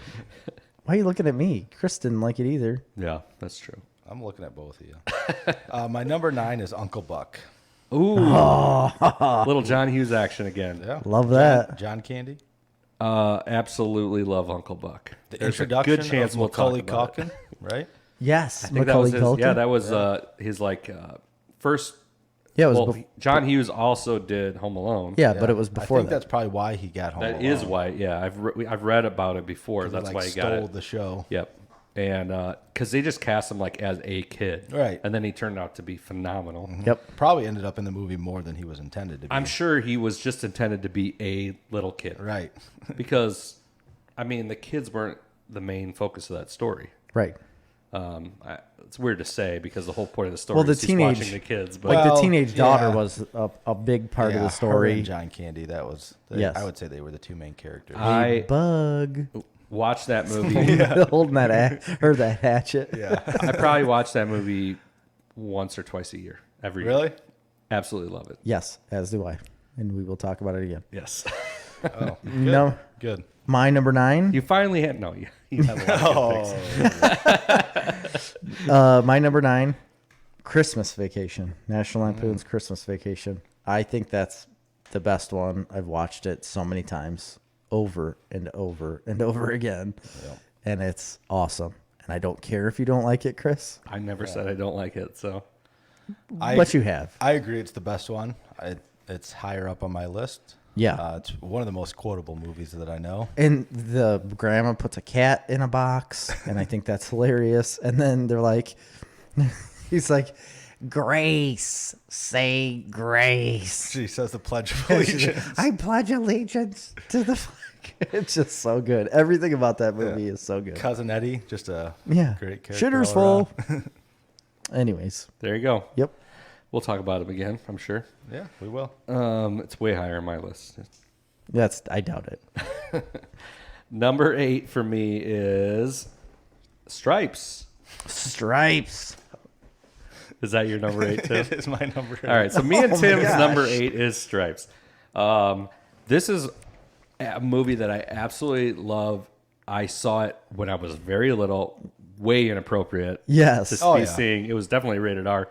And at one of my friends' houses, whose mom, I don't even know how we were allowed to watch it because she was very strict about that kind of thing. Right. Like she probably wouldn't let her kid watch a rated R movie now, and we're 36. But we watched it there. I don't know. Maybe she had some cut that didn't have nudity and cuss words in it. I don't know, like a TV cut. Yeah, I don't They know. might have recorded it off TV or something on VHS. Well, it could have been. But we watched it all the time. In fact, when I was a kid in Boy Scouts, we did that. The song, the No Do way. Wah Diddy song You march did? from the elementary school to the church where we had the Boy Scout meetings the whole way. It's 2 blocks, but Yeah. We sang it as a cadence. really, Yeah. In the Army. I love that Really? movie. Yes. Running. It was a running cadence. And that's a solid, like, very funny, obviously, but a very solid nostalgia pick. Oh yeah. When you watch it back now, I love it. I love the nostalgia. I love the humor. I don't feel like the story quite holds up to what I remember it being, plot wise. Right. It kind of, especially towards the end, it kind of peters off. Yeah. But the movie, the humor is solid. Bill Murray is so Murray. lovable and amazing. And the nostalgia is like off the charts for that movie. It's Yes. and Harold Ramis and John Candy, all of them. Come on, it's like the dream team. I know. Right Yeah, and there. it's kind of cool that he was in that movie where, you know, he just had tiny roles in a lot of his other movies. But, Yeah. Yes. you know, he's So- the main character in that one. It's cool. And that was your number 8 as well? It was. Well, Stripes is very good. My number 8, I just watched it recently. Had Stripes. No. Grady watch it. The Princess Bride. Oh, nice. It is one of the best movies from the 80s, I think. I think it's hilarious. It's very good. I don't even know what else to say. I talked a lot about this movie. We don't have to talk about it because we'll talk about it again. Okay. Go ahead. That's how we're going to spin through this podcast. Yeah, we are. We're going to start overlapping here in the top 10, I think. My number 7 is one that you guys will not have. But it is not only one of my favorite 80s comedies, but it is one of my favorite movies of all time. And it is Roxanne. I definitely do not have that in here. Really? I don't even know if I've ever seen it. I don't know. This It's a romantic comedy. It's got Steve Martin in it. And it is based off Cyrano de Bergerac, which is a French play. Cyrano de Bergerac is a French play from the 1800s. Okay. And it was like a comedy, like in the 1800s. It's like it's basically, imagine it being like a Shakespeare thing, but like modernized, Sure. with a completely different take to it. And it's got Daryl Hannah in it and Steve Martin, and it is a movie that everybody should go watch because it is great. It's a romantic comedy. It's very funny. Steve Martin, like at the top of Steve Martinton. Okay. And the idea of it is Steve Martin has like a really long nose. Okay. Right. All So right. he's like a really good guy, but he's not attractive. All right. And it's a romantic comedy kind of based off that dynamic. Yeah. Phenomenal. Absolutely love it. Check it out. Roxanne. I didn't watch this movie when I was a kid. Roxanne. I didn't see this movie till I was in college. I don't know how I came across it. It has become one of my favorite movies of all time. You don't have to put on a red light. That's right. You don't. So check that movie out, Roxanne. Okay. Number 7 to you, Tim. So I would just about guarantee that this one's probably not on either of your list. But when I watched this for the first time, I was in high school, and I probably laughed harder at this movie than anything. And that's Porky's. Porky's. Oh, I used Is to that watch an this 80s a lot. movie or a 70s movie? No, it's 80s. I had to Must confirm. have just barely made the cut. It's probably like 1980. Yeah. I early used to 80s. watch this movie a You lot. want to know what's crazy about Porky's? What's I that? think it might be to this day, or maybe has recently been surpassed. It was a 100% independent movie. It was the most successful independent movie of all time. Really? Until I think recently, maybe some of the horror movies that come out have yeah. like eclipsed it. But for the longest time, it was one of the most successful independent movies of all time. I think it's Wow. Canadian. Is it?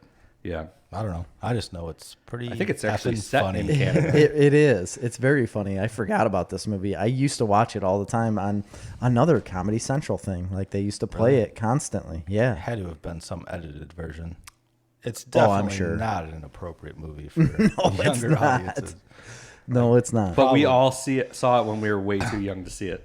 That's the Yeah. thing I with would- Porky. yeah. Well, I don't know about.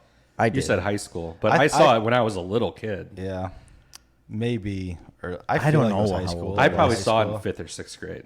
Yeah. That's way too young. Yeah, but that's when you see inappropriate movies. I mean, Yeah. spending the night at somebody's house, you know. Right. Of a Almost bad probably kid's didn't even house. get some of the jokes then at that age, really. You know what's Yeah, great you about probably that movie is it is an early 80s movie, and we were seeing it probably in the 90s or late 80s, early 90s maybe, or I was. And it's set in the 1950s. Right. Right. So it's a weird dynamic there because it's set in some past time That you don't understand. you don't understand, right? Yeah. So it's An good 80s movie. take on the 1950s, watching it in the mid 90s. You're right. You know? and Canadian. Yeah. What's that got to do with it? An extremely funny movie, no doubt. I don't really remember like the ins and outs of it. I remember the shower scene. The shower scene, yeah, of course. How could you forget the shower? Or what's the like the gym teacher, Lassie? Is that right? Yeah, The yeah, screams, you know. Yes. I remember That's a funny scene. yeah. And I, you know, this is one of those movies that I can't remember all the details of it either. I can just remember it's extremely funny. It made $136 million in the box office. Isn't the main What? character Pee-wee, right?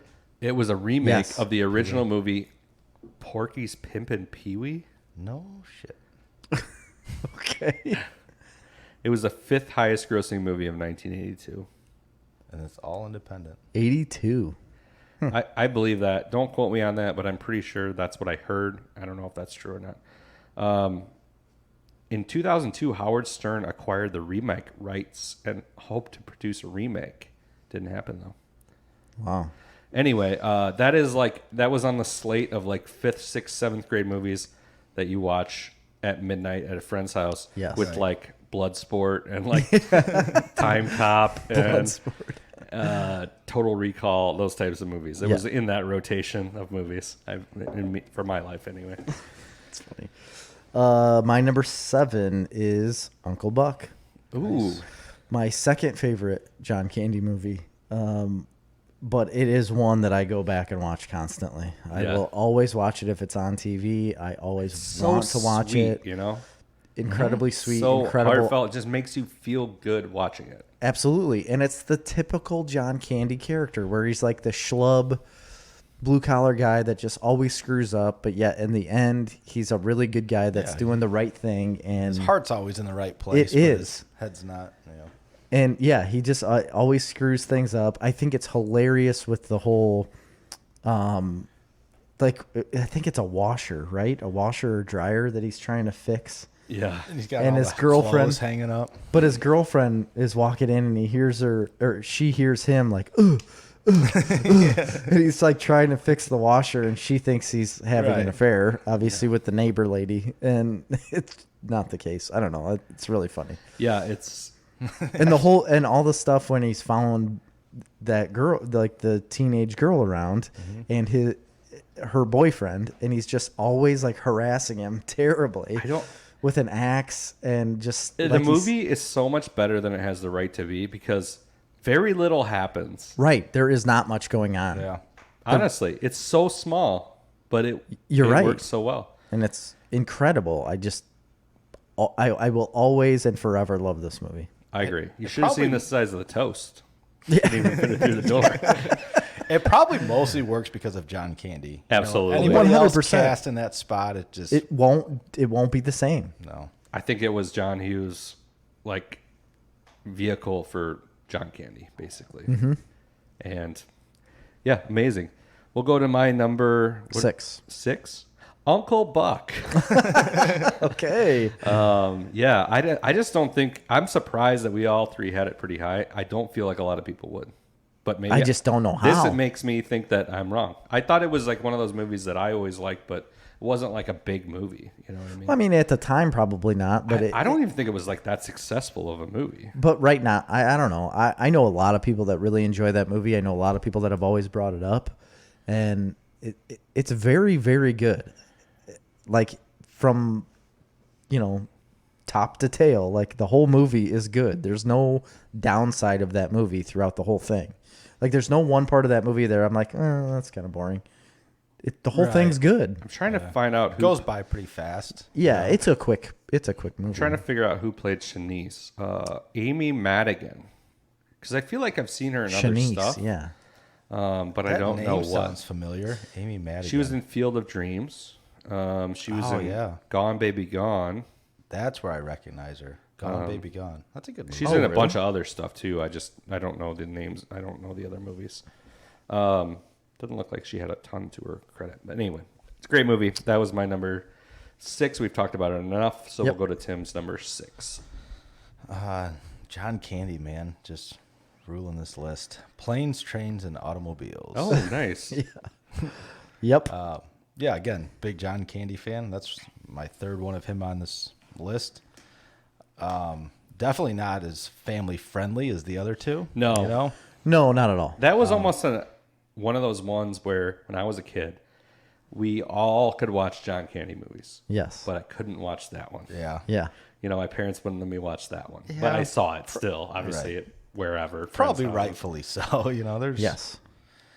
But you know, in a lot of ways, he's a similar character to how he is in the other ones. 100%. Him and Steve Martin do well together. It's a funny movie. The dynamic between those two, like being a super uptight, like I have business to attend to, shit going on in my life, Steve Martin, to I just kind of need a friend, John Candy, you know? It's so good. Yeah. My number 6 is kind of a classic, Police Academy. Oh, I had it on my long list, but I didn't throw it in. But I have it love pretty high. And it should have been in my top 20. I feel bad about it because I absolutely watched this movie religiously when I was a kid. So all did of I. them. First of all of them. All of them. I couldn't. But not all of the other ones are good. No, and I couldn't put all of them on the list, right? So I just the only ones that are good are 1 and 2. I went with the original. Yeah, sure. Yep. Yeah, that'd be Whatever good. you're in. I had to go with the original because I feel like it is the best. And again, like the guy that makes the noises, unbelievable. This is not just him; it's everybody. Proctor, unbelievable. Commandant Hightower, Lassard, John Larroquette's in it. yes. I mean, every Steve aspect of this Guttenberg movie is amazing. When you talk about, I don't know, I've said this a couple times, but when you talk about like an 80s, Thank you, sir. like comedy, I feel like everybody would have this come to mind at some point, right? Like, It's the Police epitome of Academy. 80s epitome of 80s comedy. The problem is, in my mind, I don't think it holds up. That's why I ultimately didn't go with it. This But is a nostalgia thing for me. I could totally still sit down and watch this movie. Don't get me wrong. This is one that I went back to so many times. I think, I don't know, maybe I think I should have put Uncle Buck like one step higher. I think I should have had Police Academy at 7 and Uncle Buck at 6, but they're right there in line with each other where I'd watch them hand in hand. Like it was just right there with each other. I love Police Academy. Go back and watch it if you haven't in a long time And because it's so good. I love Steve Guttenberg. Who doesn't? And Kim Cattrall. She was the female. The female, yes. And then, I mean, I don't know if she did anything other than that in Sex and the City. Yeah, I don't think so Hey, either. she was in Porky's. That's Lassie in Porky's, I'm pretty sure, Really? that I was talking about. Yeah. Is it? I'm almost positive. I don't know. I'd have to look it up. I'm pretty sure you're looking it up right No, now. I'm not. I'm looking up Steve Guttenberg, who was also in Three Men and a Baby. Yes. Great movie. Yes. Also in a really other movie that I absolutely love, Cocoon Oh my gosh, he is in Cocoon with Jeff Goldblum. and Short Circuit. Isn't Jeff Goldblum in Cocoon? I don't think so, He's in The Fly. but he's definitely in The Fly. That's what I'm thinking of. But there's no similarities there. I don't know why. Yeah, that's what I was thinking of. And The Big Green, which I was trying to get the kids to watch the other day. That's that soccer movie, like early yes. 90s soccer movie. Yeah, we saw that. It's like the Mighty Ducks, but soccer. Yes, I remember that. We were flipping through trying to find a movie to watch. Was it last night? The Storms? Yeah. Yeah. It's like, well, let's just go hang out in the basement. We never hang out in the basement enough, you know? So it's like, let's go down there, watch a movie. And I saw that one on Disney Plus.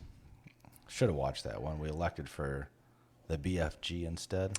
Oh, Not a good movie. No, it's Wanted not. it to be, but I it did wasn't. too. Graham. I used to read tons of those Roald Dahl books Yeah. when I was a kid. Loved them. Yeah. Loved that one. And there's been other Roald Dahl movies, like the one with the little girl. That's pretty Matilda? good. Matilda's a pretty good movie. oh yeah, great movie. absolutely.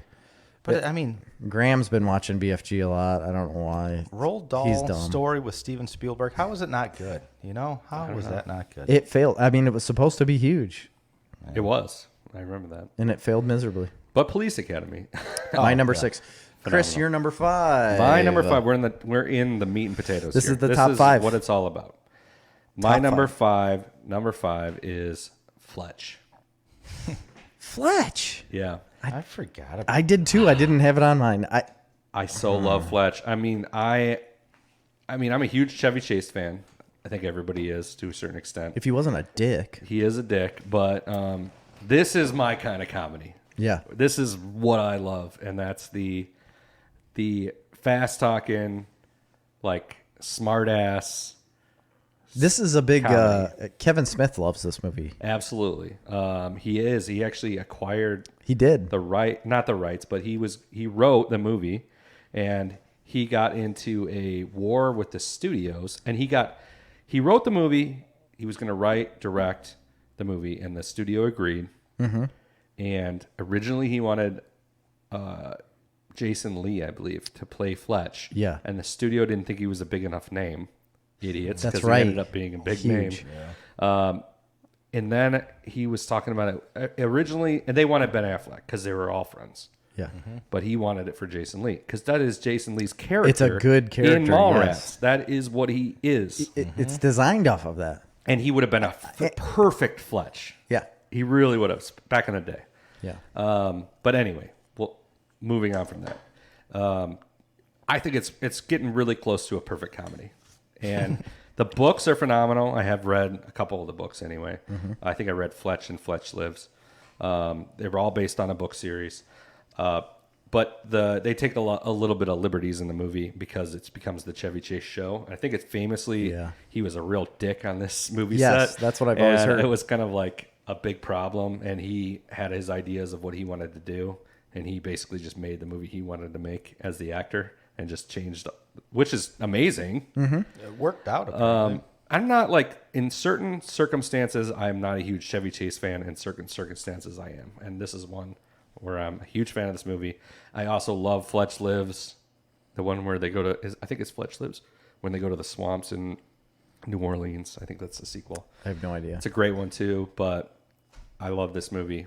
And it also, I believe, holds up really solid today. Don't know why you never see it.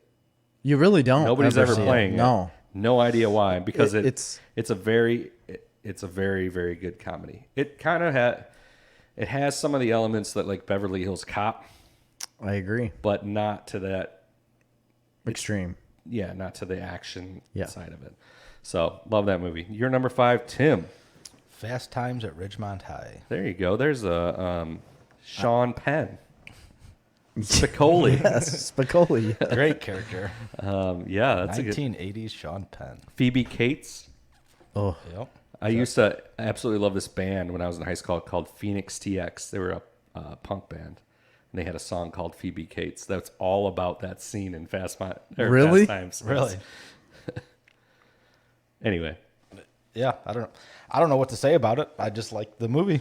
I think as far as like high school coming of age movies, that's got to be like It's got to be up one there, of right? the number one of that genre of movie because it's very much like a high school movie. yeah, that or Or Ferris Bueller or some of those types of movies. It's in that category with like Ferris Bueller as far as like high school movies. I'm thinking of a different one. Why Yeah, can't I think of it? I can see the similarities, but there's just a little more, lewd comedy to For that sure. one. Yeah. Yeah, Yep. very quotable too. It's not really heartfelt at all. It's just, No. it's just a very quotable, funny movie. So- love Spicoli. He's just a funny. He took character. a weird turn with his career, right? Yeah, didn't he? Yeah. That's what I was just gonna say. Like, what happened? Like, Sean Penn was like one thing in that movie, and then went a completely different way. Yeah, and now he's like way a different way. Now he's like a CIA agent, isn't he? It's Like, really weird. didn't he Speaking of like Keanu Reeves earlier on being like surfer dude, I mean, Yeah. that's exactly what he was. And Didn't he like live with El Chapo Yeah. for a while, or like Something like that. Like yeah. found his The U.S. son or was like something? investigating him because he like was interviewing El Chapo in like wherever the hell he lives, Yeah, and knew where he was and wouldn't tell the CIA, and it was a whole thing. Weird. He was saying he was a journalist and he had journalistic this is weird. immunity. immunity. All this stuff is odd. That's messed up. He's like an activist. He's a big activist. My number 5. I think Chris is gonna have this as number 1. Okay. Oh, I forgot to write down what I think Jerry's number one's Oh going to yeah, be. write that real quick. Ghostbusters. I don't have it as my number 1. Okay, Ghostbusters, great movie.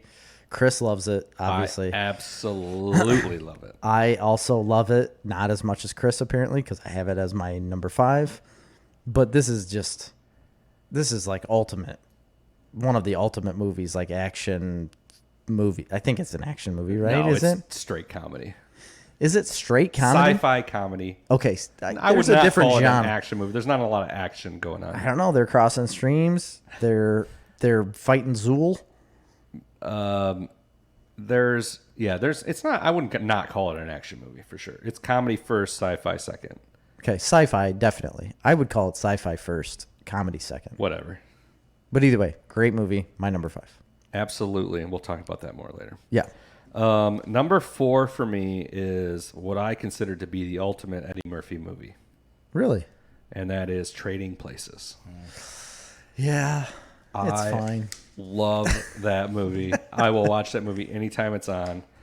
John Landis movie, Dan Aykroyd, Yeah. Eddie Murphy. They're perfect balance for each other. I do absolutely agree with that. I just it's super quotable, and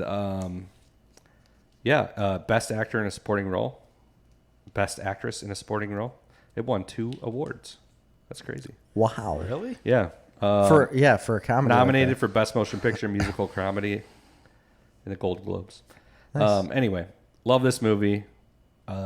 I don't know, maybe it's just nostalgia. I'm surprised you guys don't seem to like it more than. Well, it's on my honorable mentions. I don't know why it's not on my list. I don't know. I probably didn't see it early enough in my life. I like the Maybe not, I story don't know. aspect to it as well, and it's definitely something different. And I very much enjoy the heart of it and also the message of it, and like a bacon, lettuce, and tomato sandwich. Pork belly futures. You're number 4, Tim. Back to the Future. All right. All right. So I'm not going to hate it on that, bring it No. up that high for sure. No, and I mean there were good points that you made about it's probably sci-fi first and action second, but you know what? No, I mean it's what you love, man. It fits into a comedy, and I like that movie a lot. I'd watch that any day. It's hard to beat Michael J. Fox in his prime.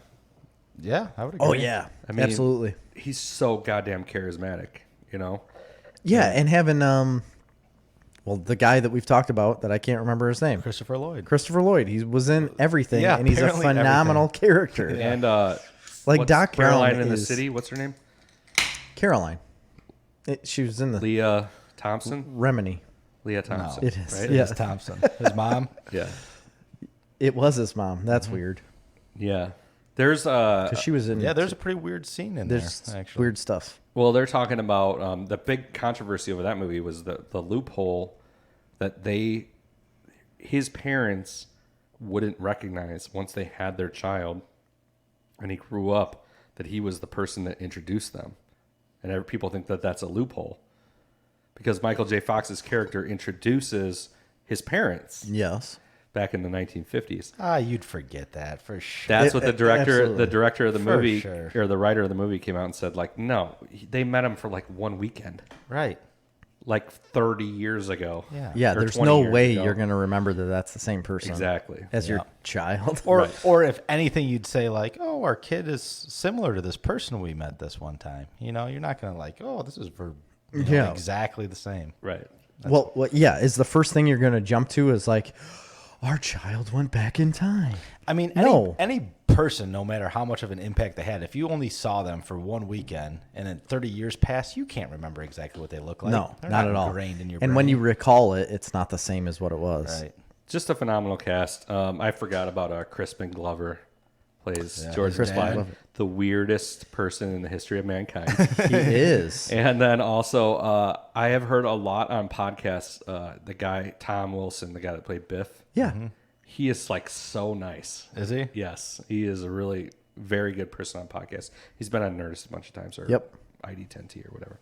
Yeah, I mean, I He's can't. good at playing a I can't- unlikable character. I can't argue with you or me for putting it at 10 or wherever you had it. 16. 16, 10. I can't argue it at 4. I can't argue it at 1. But it needs to be at the list. You it can needs put to it be in in the any list. one of those places. Just like A Christmas Story. Come back for the Christmas movies episode. Yeah. My number 4 is an absolute classic. It's another Bill Murray, Caddyshack. Nice. Who doesn't love Caddyshack? Can anybody say that? No, No. love it. Absolutely love it.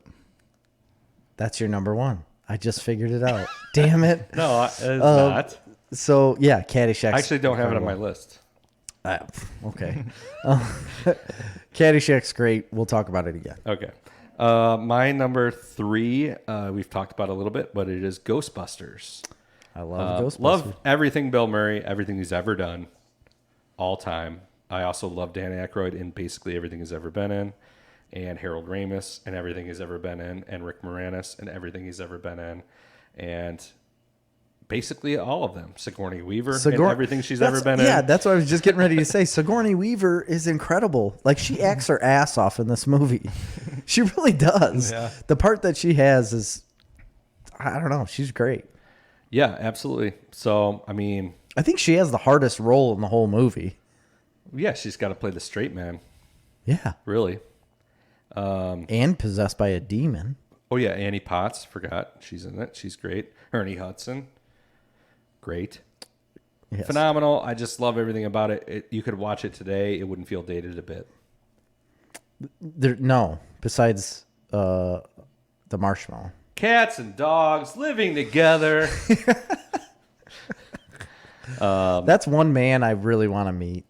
Bill Murray? Yes. We should have him on the podcast. I'd love to. You want me to get in contact with him? Yeah, you get that number. I was just going to say, he's got a phone number you can call. Yeah, Yeah. just leave a message. He would do it if we could get him a message. Because we'll be like, we're Chicago guys. Yeah, You know, kind of. one guy on We the did podcast go to his likes the restaurant in Cubs. Chicago after His Wizard brother, World, right? We met his brother, right? He was sitting at the bar. We didn't meet him, but he was there. Yeah. Yeah, he was in the room. There's like a billion We're like, brothers, hey, though. hey, you. Yeah, we went to the Caddyshack I restaurant. could do a list of just my favorite Bill Murray movies. Absolutely, and Like, we will do that should. sometime. Yeah, we should do that. Because there's some that weren't in the 80s that I absolutely love. Oh, A lot of tons of them. them. Yeah. All right, so number 3 to you, Tim. Ferris Bueller's Day Off. Oh, We've discussed it, but I like that movie a lot. I feel like I need to rewatch this movie just because it's been so long since I've seen it. I barely remember anything about it. I remember the parade and the car going out of the window. into the pool. And But is it in the pool or through the trees? Just through the trees. Through down the into, trees, like yeah. a ravine. Yep, that's right. Poor Cameron. Poor Cameron. I like that guy, though. He was in Spin City.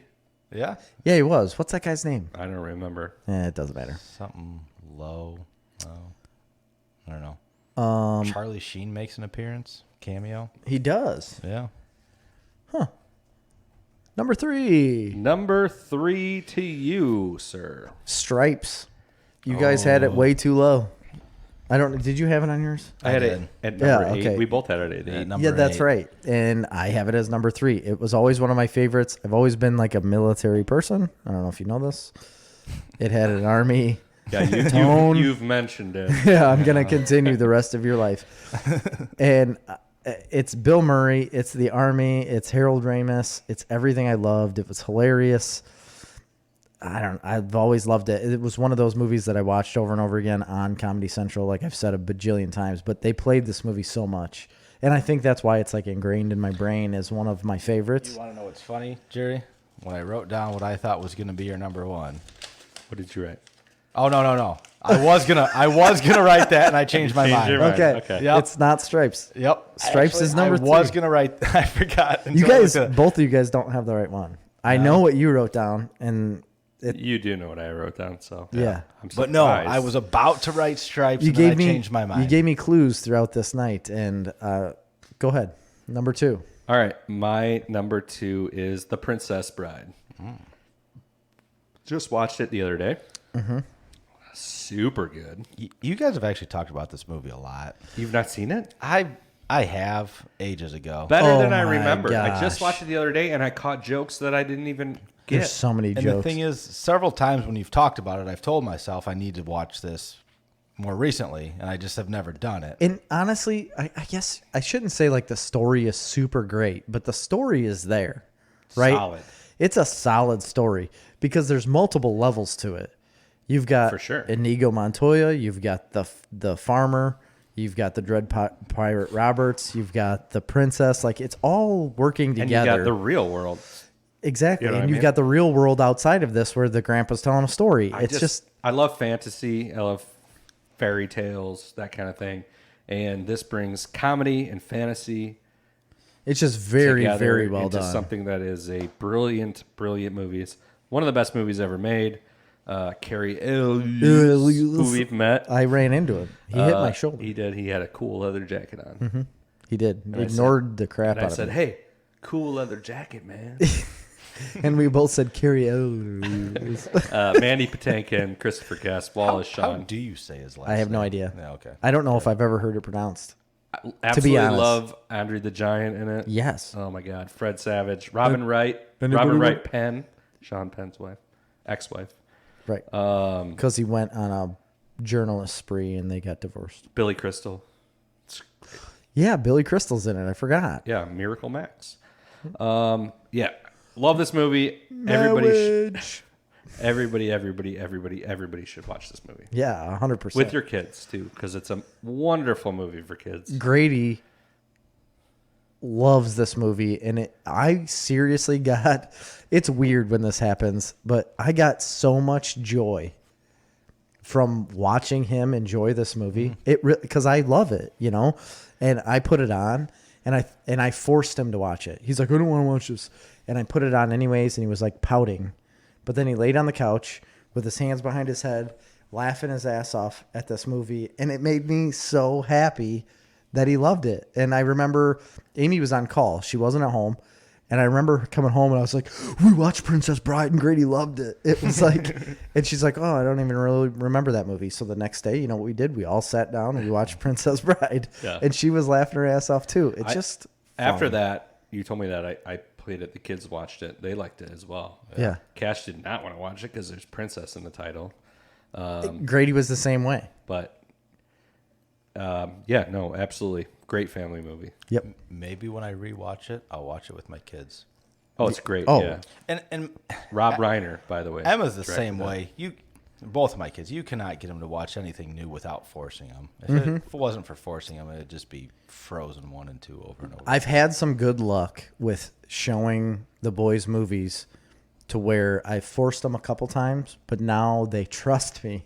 Yeah. They're like to the point where they're like, oh, Dad wants to watch a movie? Yeah, he okay. picks good ones. All right, maybe we'll like this. So they've been going along with more and more movies. A couple failed, but I was really proud of The Princess Bride.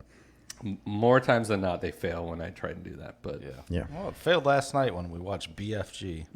Yeah, that's a big fucking gross movie. All right, your number 2. It's Christmas Vacation. Nice. I liked it. Yeah. Number 9. I never saw it till I was older. I'm going to tell you that right away. Really? I thought this was like a standard. For, My mom is not into rude movies, and she would consider that a rude movie, Really? even though it's not. It's not, a rude It's movie. not that rude. It is not at all, but that's just the way it was in my house. She didn't like Chevy Chase. That was a smart ass. Yeah, I mean, he is a smart Yeah. ass. Yeah, that's what's great about him. That's why I like him. Yes. yes. Yeah, exactly. But yet you've seen Porky's? Not.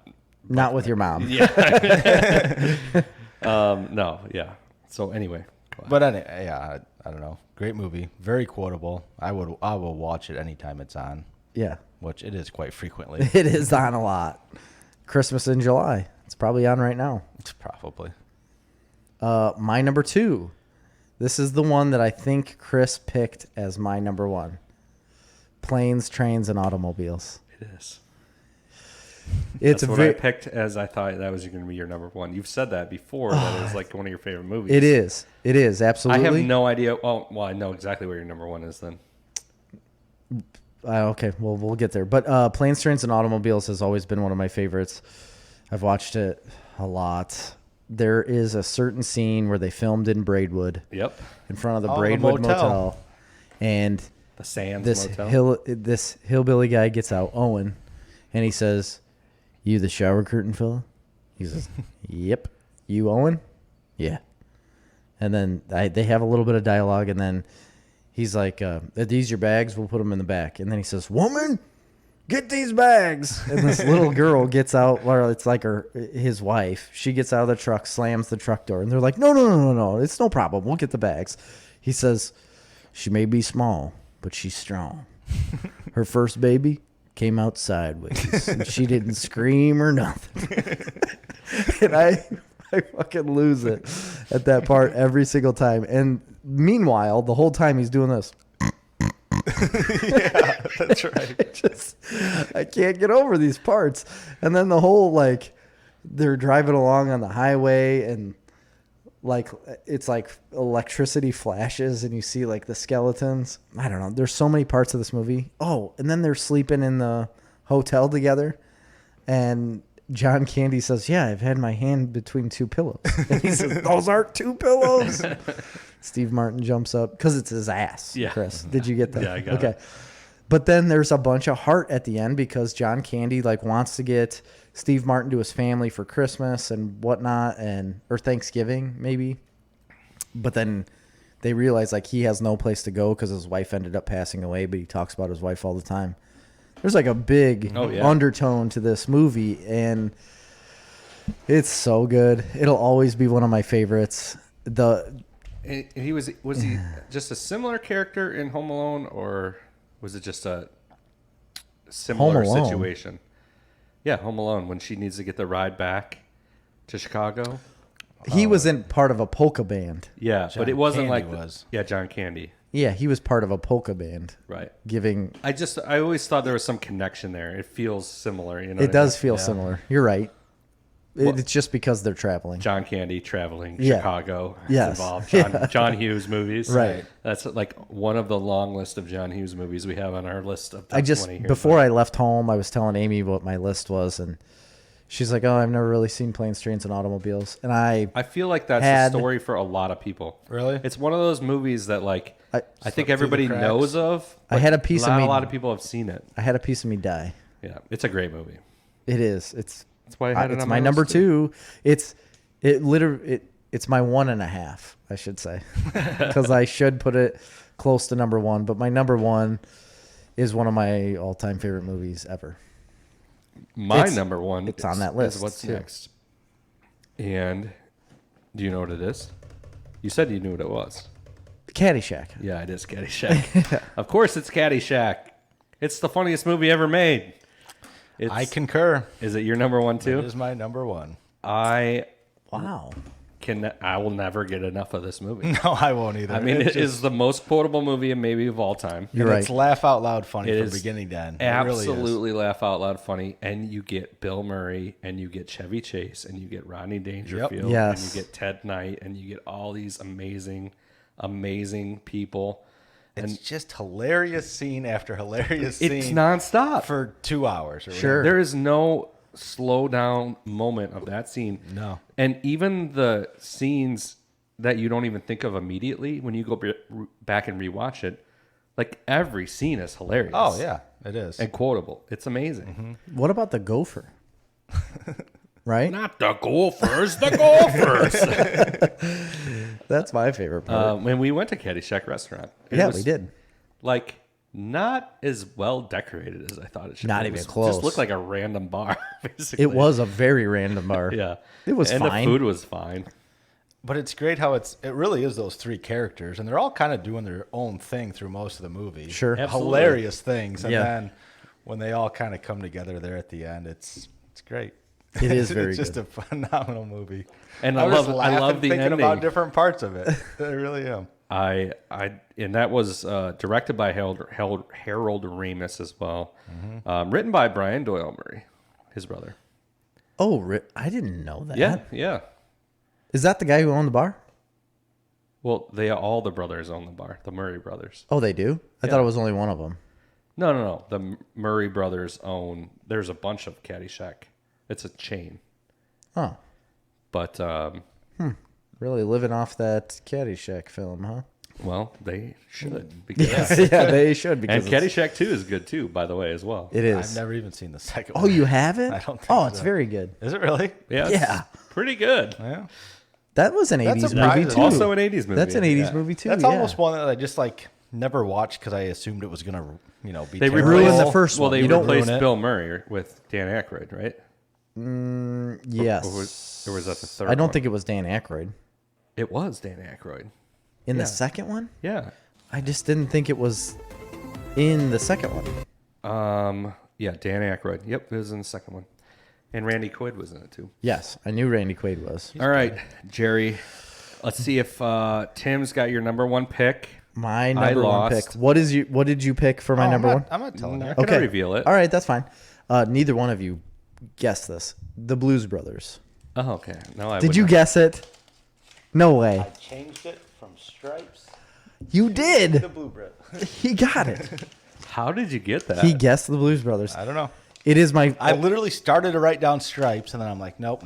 It's one of my favorite movies of all time. It's on the list when we were doing our favorite movies of all time. I think it's 3 or 5 or something like that. Really? It's on that. It's recorded. It will always be one of my top movies. I know it's not the funniest movie of the 80s, right? It's very quotable, though. It is incredibly quotable, but the thing that it is for me, I love music. I've always said that, like, obviously. That is the best part of that movie. It's got incredible music, and I am like nonstop smiles through that whole movie. It makes me so happy. What's the quote? We got a full tank of gas. Half a pack of cigarettes. We're wearing sunglasses. It's dark out. Or yeah, it's dark out. We're wearing sunglasses. Something about we're so many miles from Chicago, but yeah. And then he says, "Hit it," yeah. and they leave. And yeah, what? Now you got me on the spot. But the Ray Charles singing in the Chicago. Franklin.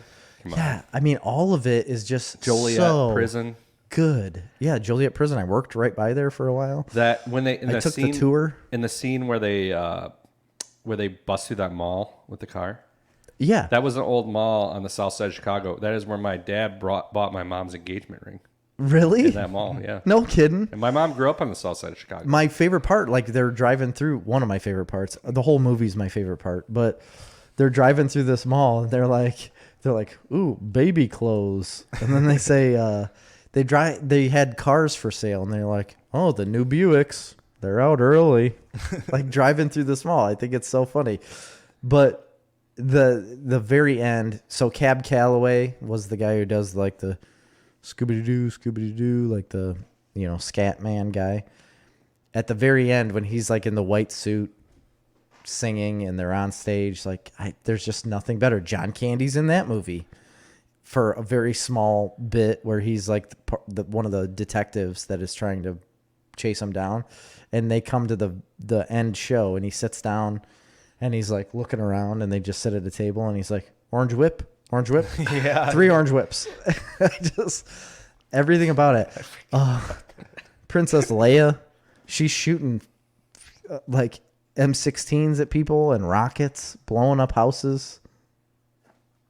I love every part of this movie. The quote is, it's 106 miles to Chicago. We've got a full tank of gas, half a pack of cigarettes. It's dark, and we're wearing sunglasses. Hit it. Yeah. You got my cheese whiz, boy. They come back to his apartment. The guy that owns the apartment, or he's sitting in a little booth, he asks that, and then he throws a can of cheese whiz over to him. They go upstairs. He's toasting bread over top of an open flame on a hanger. John Belushi falls asleep. They both try to fall asleep, and she blows the entire building up with a rocket. How can you not love that? What about the sequels? No, I don't. Well, there's only one, right? Blues Brothers 2000 or whatever, with Jim Belushi. Yeah, I'm not a fan. I don't like any of them. I think there's 2, because there's one with John Goodman. Also, John Landis movie, by the way. We've had a lot of John Landis. John movies Landis on this killed it, but list. I will forever love Blues Brothers. I will watch it every. And it was time also I see the it. song of which I walked out, in the introduction to my wedding reception. Was the Blues Brothers song. Was it really? Mm-hmm. You'd think I'd have that involved in my wedding, but I didn't. Yeah. Yeah, it's one that's absolutely 100% a movie that if no matter where it is, if I see it on TV, I'm not getting up. I don't care if Amy's like, hey, we're leaving the house right now. Well, I guess you're leaving by yourself. It's also made better by the fact that we live in such close proximity to Chicago. Yes, and where it's from, Mount Prospect Police Service. That's where they got their car. Yeah. It's great. Great movie. That's it. That's the list. 20 comedies from the 80s. If you can't get one out of this list that you love, you have no soul. That was a lot of movies. It really was. Yeah. And honestly, we weren't as similar as what I thought we were going to be. And I'm going to tell you what, I got I got like 10 more movies on here that weren't mentioned in this podcast that are also great movies that I could have thrown in. Yeah. And it's just crazy how many good movies there were in that time period and how that just all went away. It just evaporated. It did. You don't get them the same way anymore. They don't make them There was the a same little way. run early on with like Will Ferrell and like I agree with you. and what's the dude, the Tropic Thunder guy, Ben Stiller. Ben Stiller. So there was a run of comedies there, but they were more R-rated. They are. They're not kid friendly or family oriented. And Like a lot of these movies were family oriented that we talked about Right. tonight, and you don't get that. And now, and that was even like those movies, the Will Ferrell, Ben Stiller time period, that was a lot like late 90s into the early 2000s. And then after that, there isn't a lot now. Like I can't think of much in the last 10 years. Like that I agree with you. that genre died because they can't pull in the box office. Right. You know, So- Adam Sandler had his huge run, and there's a lot of good movies there in the 90s and early 2000s. So you're saying Marvel killed everything? I mean, big budget blockbusters killed it because James Cameron. theaters couldn't pull the ticket sales. Now they're starting to do this stuff again on Netflix. And Because of that, so streaming services are bringing they're a lot of bringing this it stuff yeah. back. And there's a lot of great comedies, but they're Palm more, Springs. But they're more new. Did you watch that? Not yet, no. You dick. Did you? Yes. Oh, well, we'll talk about it next week. A lot of the comedies that come out now are a lot more nuanced and a lot more. Well, it's not geared for like taking the family to the theater. No, it's No. just not the same kind of thing. It's really not. So anyway, that's our top 20. We're over our time, so I don't think we got time to bring No. up other stuff That's all we got. on this show to do what we're watching. We're gonna talk next week about Palm Springs, and we're gonna talk about The Last Kingdom, And which I probably just the finished. old guard, because I'm going to watch The the old guard too. We're gonna talk about that on our next episode. We'll quickly mention our podcast sponsor, Seed and Top Show Pigs. Seed and Top Show Pigs, big winner at the National Hog Show in Iowa. Yeah, it has become the premier stop for Yes. all hog semen and If you want a boar, you go to Seed and Top Show Pigs.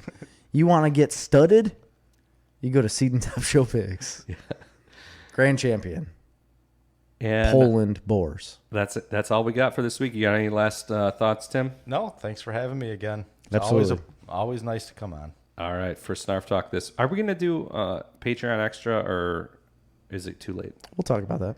Okay. So we would want to tell people that patreon.com/snarfcomics is You're where right. you can go to subscribe to get our extra podcast materials, and we might have a little podcast on there. And there's also a lot of podcasts on There there. is a lot now, but we might have some of our honorable mentions from this list on Patreon. For Snarf Talk this week, I've been Chris. I'm Tim. I am Jerry. See ya.